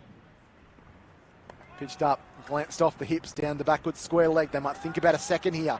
Coming in for the deep is Hadley and fires a good throw in and keeps it to the single. They look well and truly on top, Manly. They've got their foot, they've got their throat, their hands on the throat, and they're not relinquishing that grip at all. 3 for 35, 2 balls left in the 10th over.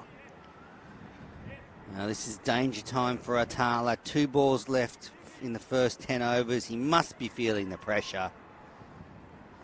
14 off 27 deliveries.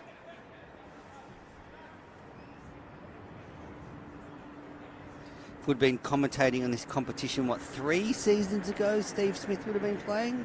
3 or 4 now?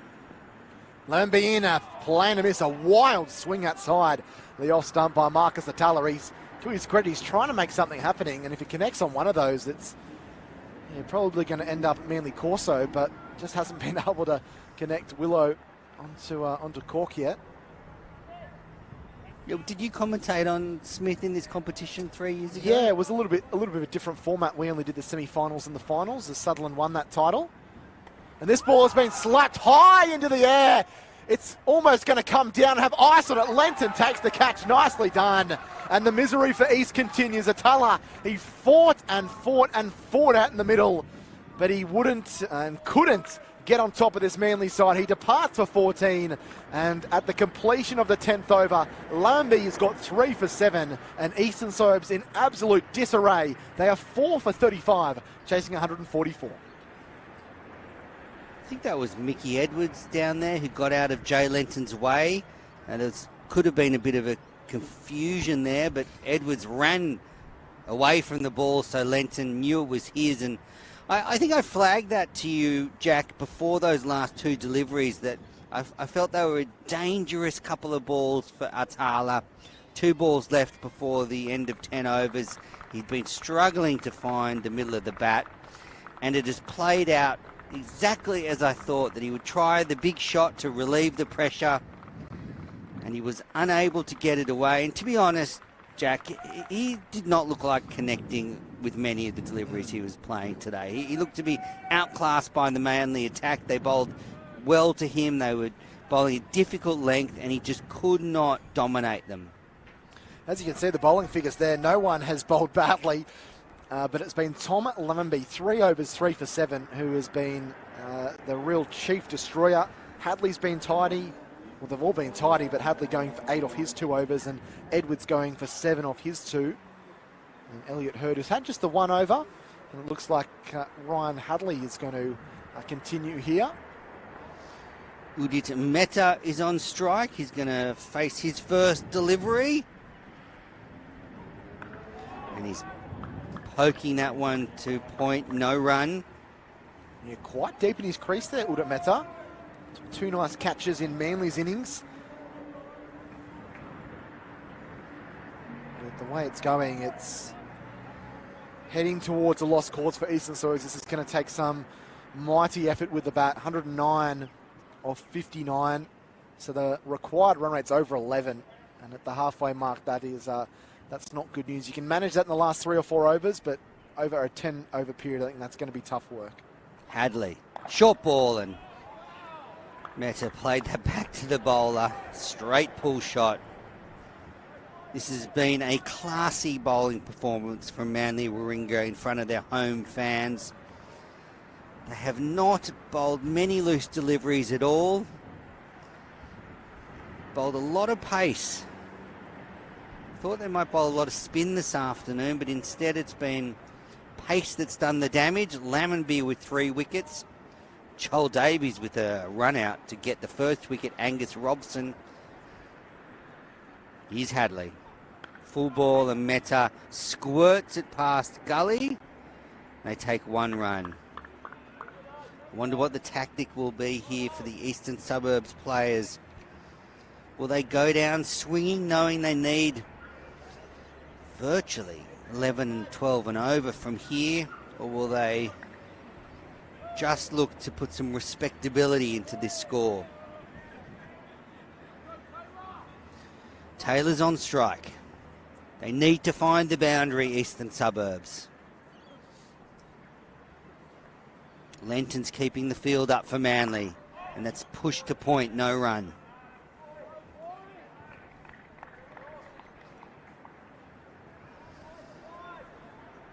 Cloudy, overcast conditions now. Good bowling conditions. Manly, you would have to say, probably had the better of conditions today, Jack. It was nice and sunny when they were batting. And now that they're bowling, the clouds just closing in a little. There's a little bit more moisture in the air, so a little bit more swing. And that's beaten the bat. It's a good ball from Hadley.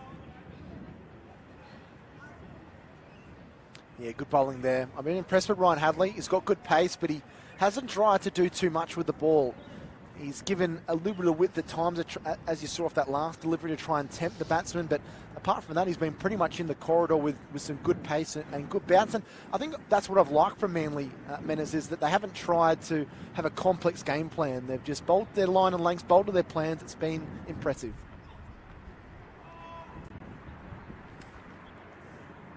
Fielder at third man does the fielding, and they get 1 run. Third, I'll get that eventually. 11 overs, 4 for 37. 2 runs coming off that over. Lammonby, will he bowl the final over of his spell? I think he will. He's got 3 wickets, just conceded 7 runs in the 3 overs. Can he finish with another wicket? He's bowled very well. He's been the chief destroyer with the ball, but he's bowled a really good pace. That natural angle across has caused problems for Easts. Lammonby concedes a single. Do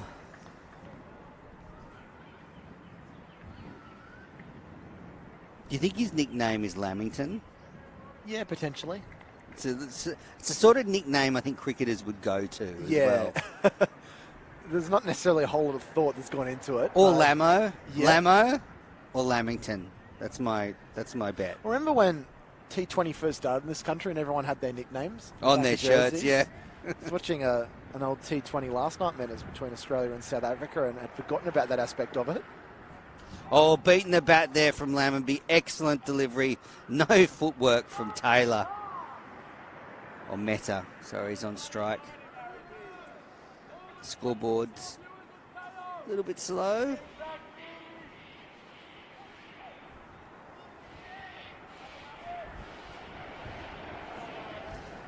The Manly administration enjoying the great performance, and how that didn't knock him over. Wow. Well, Meta's got very close to that last delivery of almost kind of treading back on his stumps. I thought he got quite deep in his crease in that first delivery that he faced. This one here, like, see Jay Lenton, thought he might have been able to get one through the defences there. It's looking a little bit awkward at the crease, Meta. Lamingby. What can he do? 3 balls left in his spell.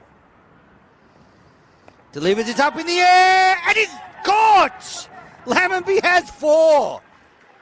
Eastern Suburbs are 5 for 37. That was always on the cards. Lamingby was having Meta dancing around at the crease, and all he could do was poke it to short cover. 4 for from the left arm Manly quick.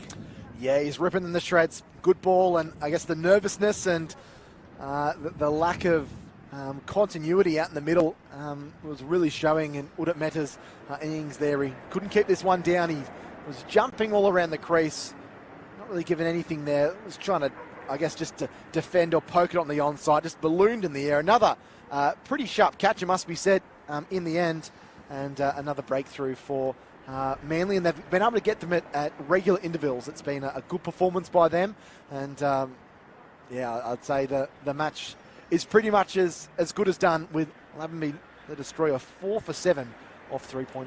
Oh, to take an extraordinary comeback for Eastern Suburbs from here if they could get back in the contest. But Lamingby, 2 balls left in his spell. He's already got 4 for. A very happy Manly president next to me on the balcony here. It's been a dominant afternoon. Benny Bryant with a dashing innings earlier to set up a tough total for Eastern Suburbs, and they've capitulated under a withering spell from Lamingby. 4 for 7. Can he get 5 for? He's got 2 chances at it. Lawrence on strike. Ooh, beat him for pace there. He wasn't too far away from ricocheting that one back onto the stumps.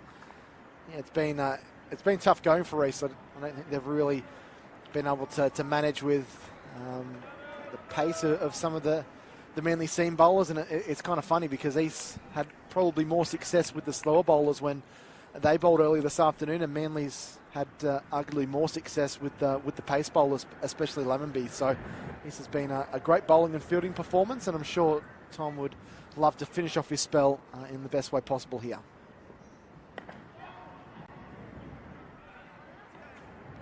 Lawrence is off the mark with a single, and warm applause from the Manly crowd for Tom Lamingby. 4 overs, 4 for 8. Yeah, fantastic.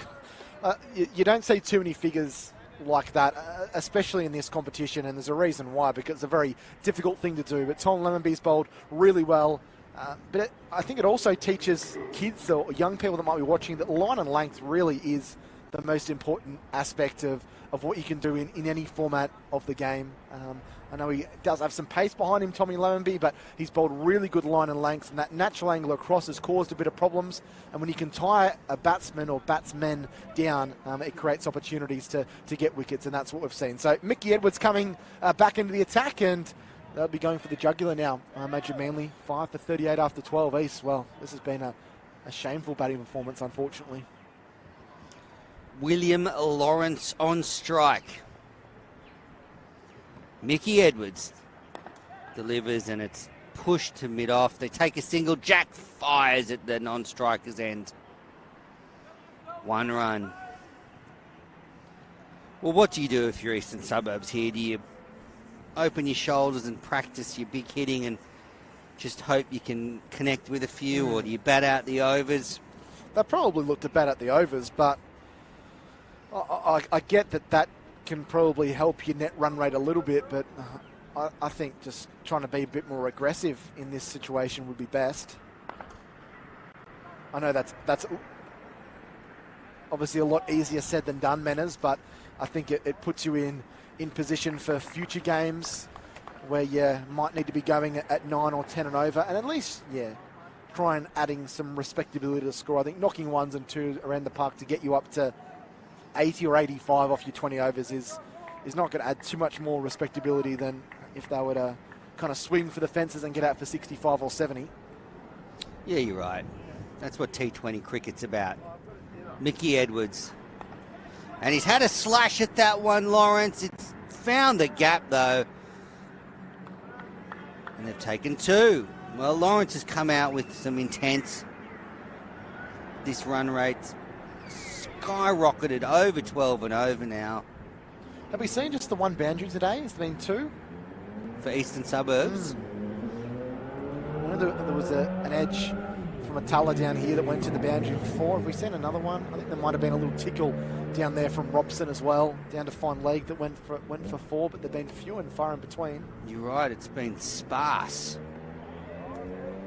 It's another one that gets past the bat.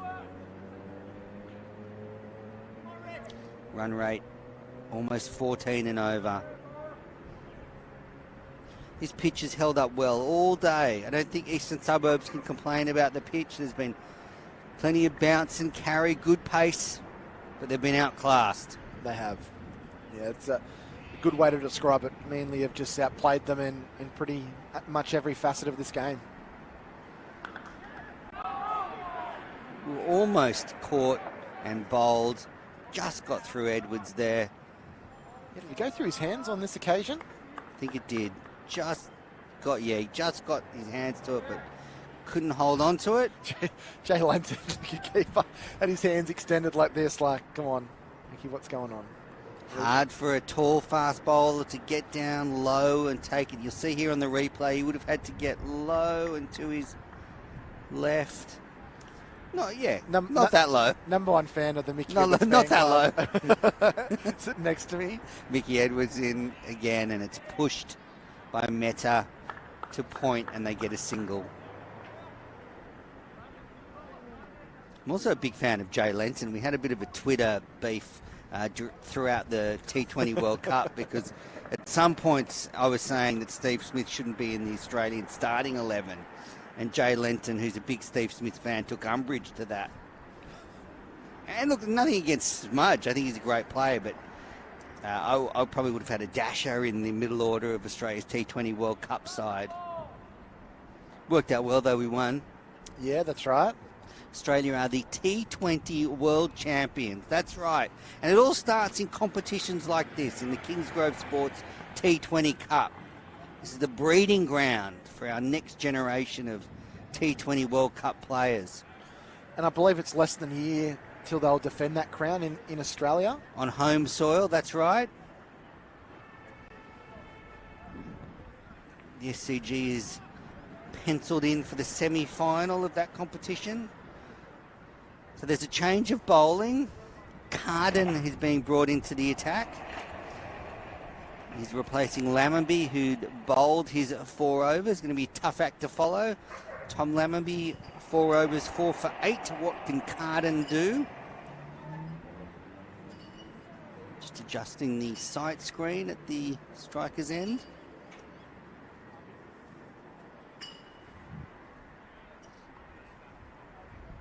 Lovely community vibe at Manly Oval this afternoon. A couple of hundred fans have wandered in and spread around the ground. Here's Carden. Mehta pushes to point. They take a single, and there was a shy at the stumps. And ended up in the outfield, but no overthrow. The score 5 for 46 here. 98 required of 41 deliveries.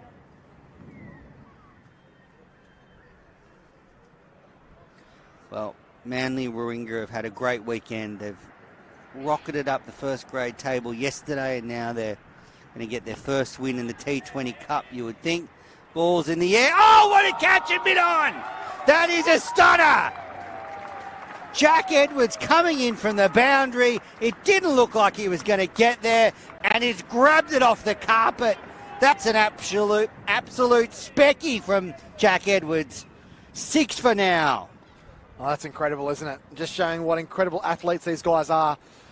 As you mentioned, just watching it live, it kind of looked like he might have been wanting to let it bounce, but he dived full stretch and he's got those long levers and he literally plucked it off the grass of Manly Oval here. That is a superb catch. Great piece of individual athleticism. And when you're hot. Manly have been superb today. Everything coming off for them, including this superb catch that's probably going to be shown.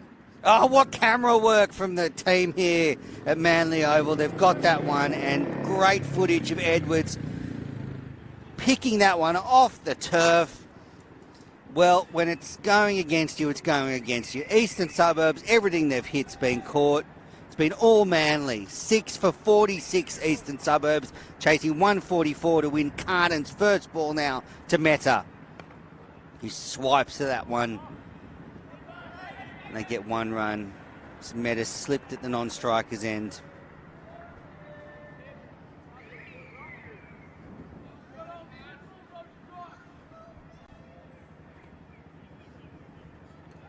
Well, very exciting. Max Glenn now on strike, the wicketkeeper, replaced Baxter Holt this morning. Here's Carden to Glenn, who slashes at that one and comes off the outside edge, and Mickey Edwards does the fielding at third man.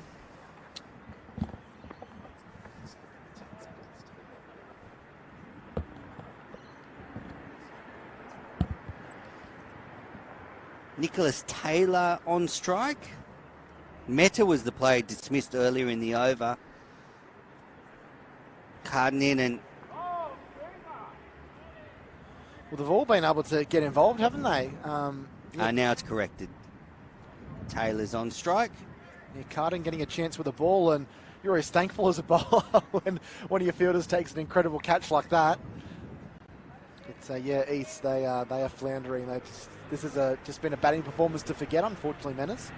Has, definitely. Taylor hits that in the air, and he's found the gap, and it's gone for 4. 1 bounce and into the fence at long off. The end of the 14th over. It's 6 for 52 here. It's one-way traffic at the moment. All Manly-Warringah. You know, I think for Manly here, they know that they're going to win the game, but I think they would love to take the last 4 wickets, wouldn't they? In these last 6 overs, have a team all bowled out inside 20 overs. Absolutely. Don't always get a chance to do that. Sooner they can be in the dressing room with their feet up, having a cuppa, chatting about the day. Now, a few boys down there, they've got their tinnies lined up on the fence. Pretty, they're pretty fortunate that East haven't hit too many out there. Now, change of bowling at the Sydney Road end. Elliot Hurd being brought back into the attack. He's just bowled the 1 over, conceded 3. Max Glenn will be on strike, the Eastern Suburbs wicketkeeper. 6 for 52, chasing 144 to win.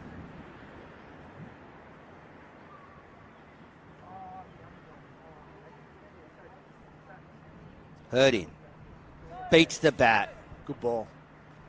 Lenton. Sharp behind the sticks there.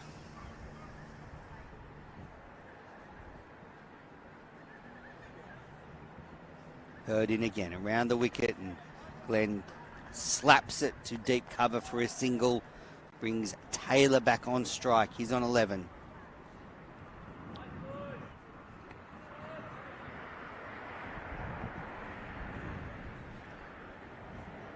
Hurd tosses that up, and Lenton took the bails off and then ran like it was a wicket, but his foot was grounded the whole time.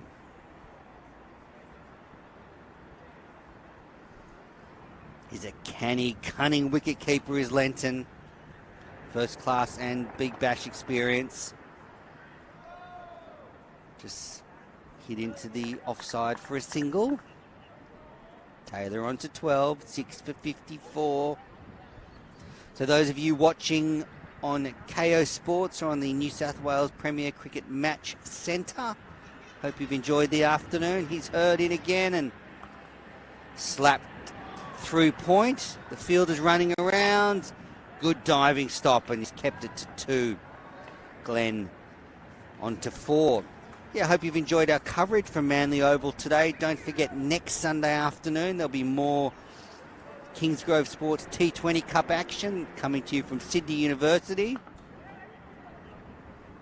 One more to Glenn.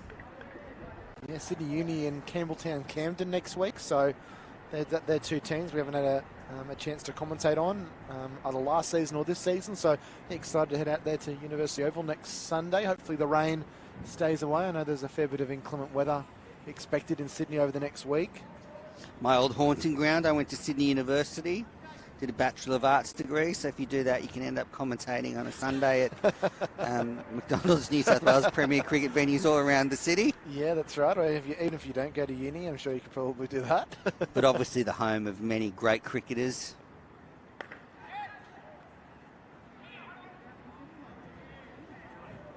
Yeah, so Carden is continuing here into the 16th over, 6 for 57. As Taylor and Glenn look to just add some much-needed respectability to the score. It's been pretty tough going for East in reply. Back and cutting, slashing over the top, a couple of bounces into the advertising boards before. We haven't seen too much of that today. That was a good shot there by Max Glenn. He moves himself along to 9, and the shackle's broken somewhat. 6 for 61.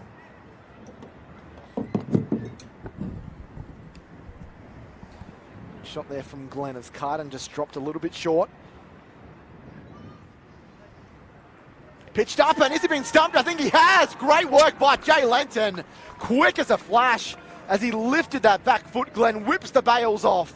And just when it looked like Eastern Suburbs might be able to have a little bit of joy at the back end of this innings at Manly Oval, it gets pulled away from them like the carpet swept from under them. And Jay Lenton, he is showing just what a classy customer he is, the skipper. He gets the breakthrough along with the support of Jake Carden. He's got 2 for 11, and Eastern Suburbs are now 7 for 61. Well, very special stuff there from Jay Lenton, and it would be even sweeter because it dismissed his opposite number, the wicketkeeper from Eastern Suburbs. Jonathan Cook making his way out to the middle. Gets a chance for a bit of a hit out. Still plenty of overs left, 4.5 overs left in the match. A chance for him to get some real match practice in, Menas, before the Thunder's campaign starts. Absolutely. Harry Conway is obviously not batting at number 7. I did say before. Now he's down at number 11. Yep. He just keeps dropping down the order. What do you make of the chances of the 2 Sydney franchises for this BBL campaign, Menas? We get Menas' thoughts after this ball. Pitched up, and Cook works this one to mid-wicket. Well, look, I'll be 100% honest, Jack. I haven't done a deep dive into the sort of strengths and weaknesses of the squads, but obviously the Sydney Sixers looking to make it a 3-peat and win 3 Big Bash competitions in a row. Carden in, Cook forward and defending compact down the ground.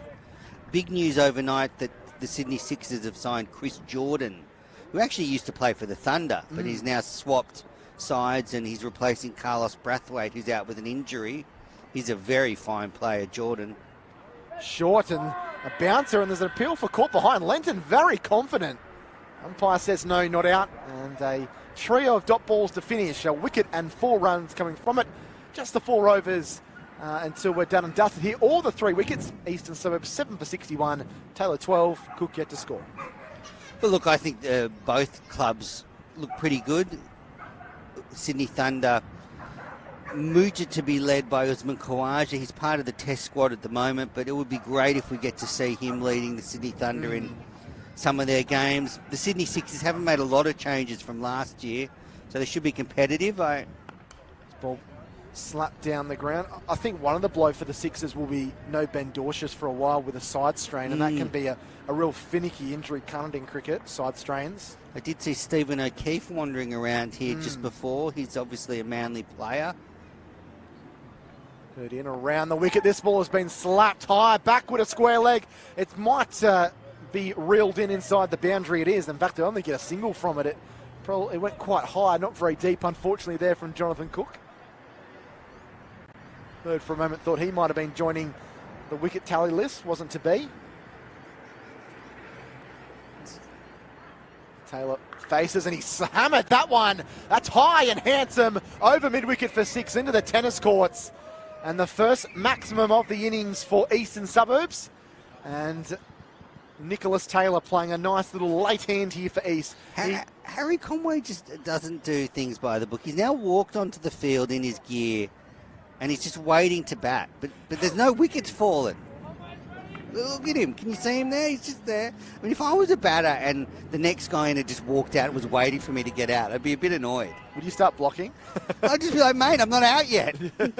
Maybe he's got a premonition of something that's going to happen. Maybe it happens this ball.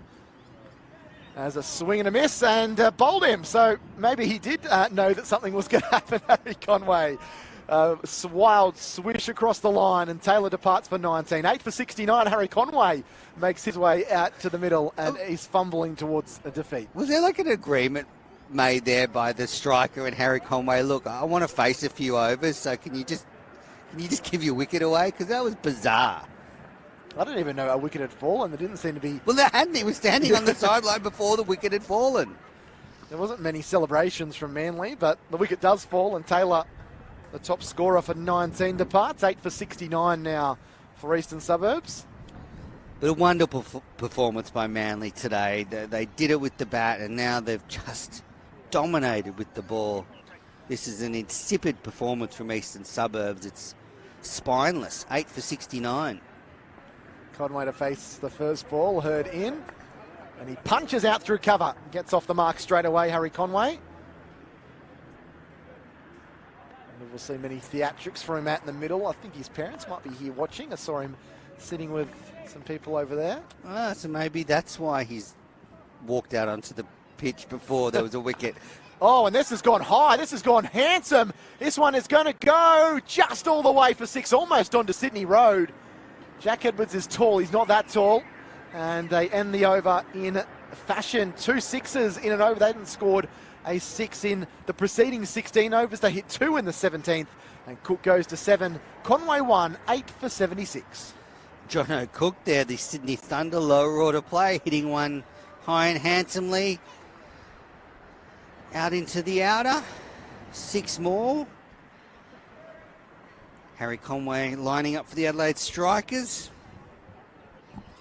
Look, if you're a lower order batsman, you've always got to be ready for these situations. I don't know if you remember, but I think 2 years ago, Josh Hazlewood came out in a Big Bash game for the Sydney Sixers and they needed 4 off the last couple of deliveries. And Hazlewood never bats in T20 cricket, and he did it. So, you have to be ready. I think live match situations like this can be really helpful. As Jack Edwards comes back into the attack, a bouncer first ball. These two will have a laugh. They play together for New South Wales. They're squad members, good mates. Yeah, spend a lot of time with each other, don't they, in that New South Wales setup, Manners? That's right. And what a stunning catch by Jack Edwards about half an hour ago at Long On. Just incredible. Edwards to Conway, who gets on the back foot and clips this one nicely back at a square leg. He might think about a second and he turns well. And he'll pick up 2 more, Conway, to move himself along to 3. Direct hit from out in the deep. The batters were home safely, 8 for 78. Conway and Lenton having a bit of a chat. Conway is one of those players that can annoy opposition teams. Chatty, gregarious. He's one of those guys that I'm sure you love to have as a teammate, but if you play against him, you probably aren't his biggest fan.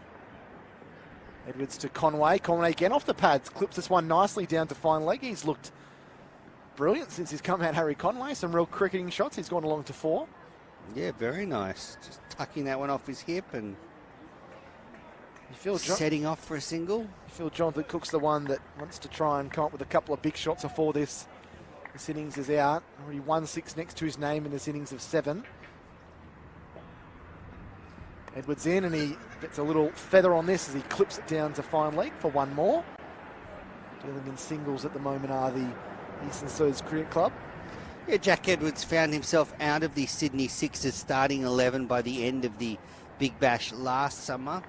So he'll be looking to try and get back into the 11.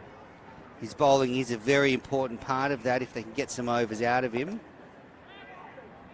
You know, that's the value he brings, doesn't it? The fact that he can bowl those medium fast, like 130, 135 Ks an hour, as well as being a destructive batsman. Do you believe opener's the best spot for him moving forward in the shorter form of the game, I guess, in T20s and also one-dayers?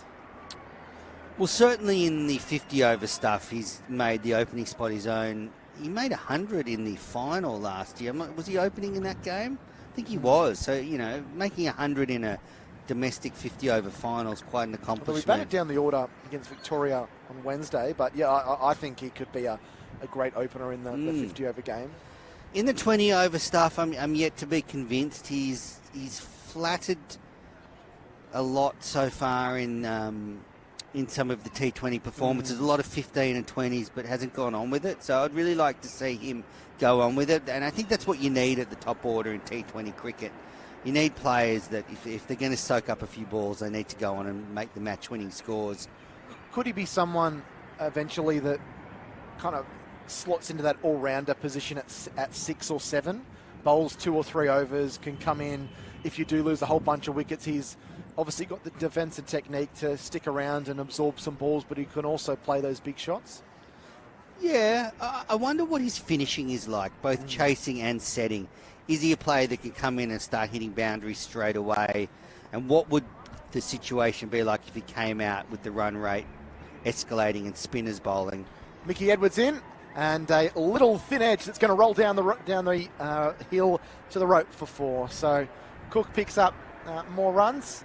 He goes along to 12. 8 for 84 in the final 2 overs of this Kingsgrove Sports T20 fixture, round 3 between Manly-Warringah and Eastern Suburbs, and it is all Manly-Warringah. 59 away from Manly's total of 6 for 143. Edwards into Cook, and Cook launches this one out towards mid-wicket. That's 6 more. Hits the, rope, or that big fence on the far side on the full. So Jonathan Cook's come up with some really big shots, and all of a sudden he's raced to 18, and Eastern Suburbs are trying to find their way to the 3 figures. They're 8 for 90. Yeah, there's a big net on that side of the ground to protect the tennis courts. And almost like the nets they have behind the goals in the NFL. Edwards in, and now he slashes hard down to third man, does Cook. So he's showing his value as a lower order player. I'm sure the Sydney Thunder brass, if they're watching this or they get some footage or highlights from it in the coming days, will be... Trevor Bayliss, the Sydney Thunder coach, I wonder if he's watching. They'll be pleased with what they've seen. He's equal top score with Nicholas Taylor.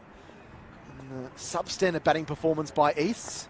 Pitched up on the toes, clipped away nicely by Conway, who hasn't had the big shots, but I don't think he's had a dot ball against him so far. He's moved along to 5. 12 from this over with 2 balls remaining. Mickey Edwards none for 28 of 3.4. Does he have a wicket in him in these final 2 deliveries? And Cook flat bats that out to cover. And think about a single before hurriedly getting back. There is a no ball though, so this will be a free hit.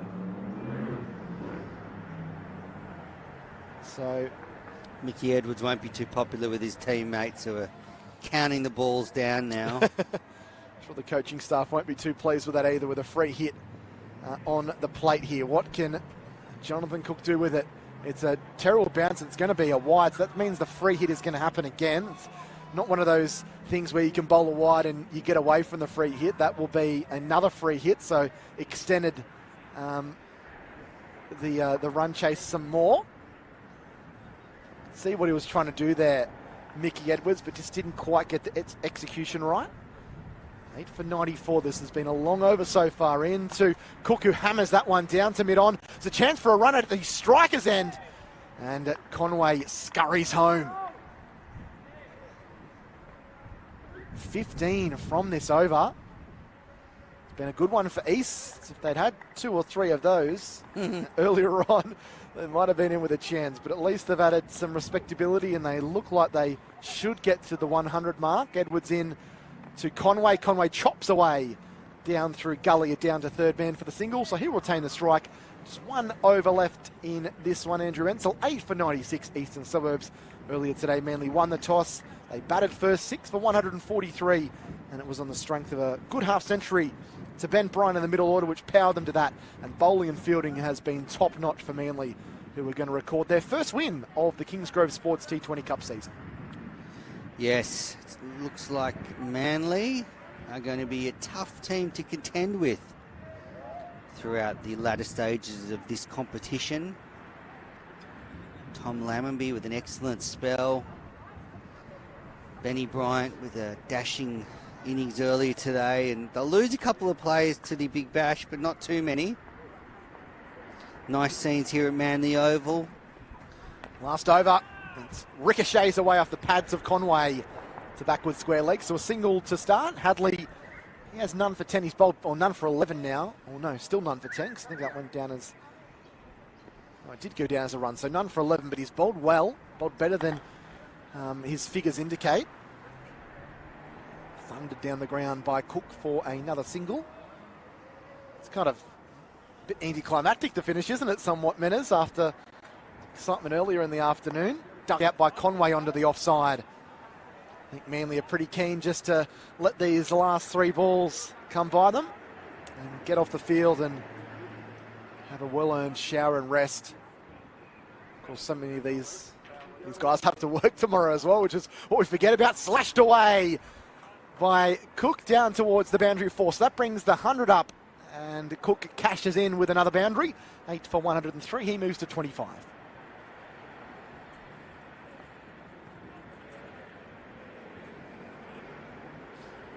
A little bit of width given there by Ryan Hadley, and slashed hard away. Got it in the gap between Lenton at wicketkeeper and Mickey Edwards in a like a gully or a second slip position, probably a third slip. Hadley in and looking for a little paddle. Misses out, dot ball.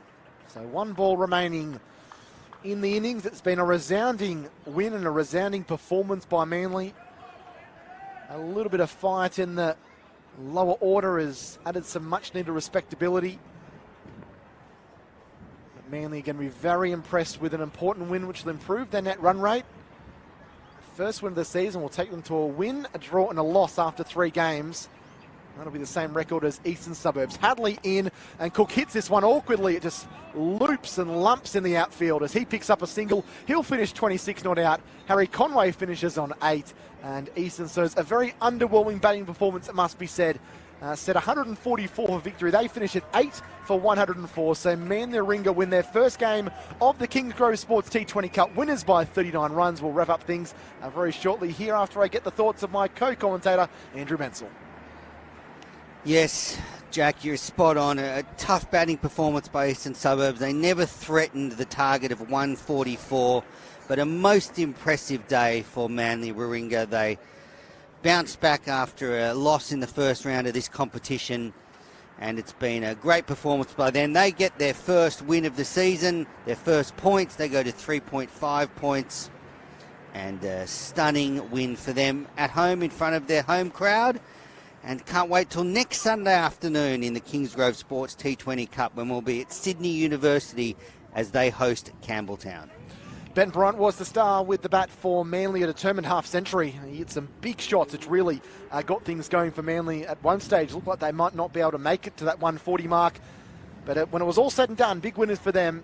Ben Bryant, 62 from 43, and some good hands played. Ryan Farrell really structured the innings nicely with 26, and Jay Lenton a quick-fire 19. And Rupert Lilburn took 2 wickets early on, but then took a bit of a pasting, as did Harry Conway and a few other of the bowlers. And as Ben has touched on, Eastern Suburbs just not able to get going. The fact that Jonathan Cook at number 9 was the top score with 26 off 15 probably tells the story. Tom Lammonby, superb with the ball, 4 for 9 off just 4 overs. Close to player of the match honours alongside Ben Bryant, if you're a Manly fan. Jake Carden 2 for 11, only got a couple of overs but proved his worth with the ball. So a 39-run win for Manly-Warringah here at Manly Oval. As Men has mentioned, we'll be back for more action of the Kingsgrove Sports T20 Cup. Round 4 from University Oval next Sunday. Live and exclusive coverage on KO Sports and the New South Wales Premier Cricket Match Centre. We'll have Sydney University against Campbelltown Camden, but until then, until we speak to you next, there's a Jack Clifton and Andrew Menzel signing off from Manly Oval. We'll see you next Sunday.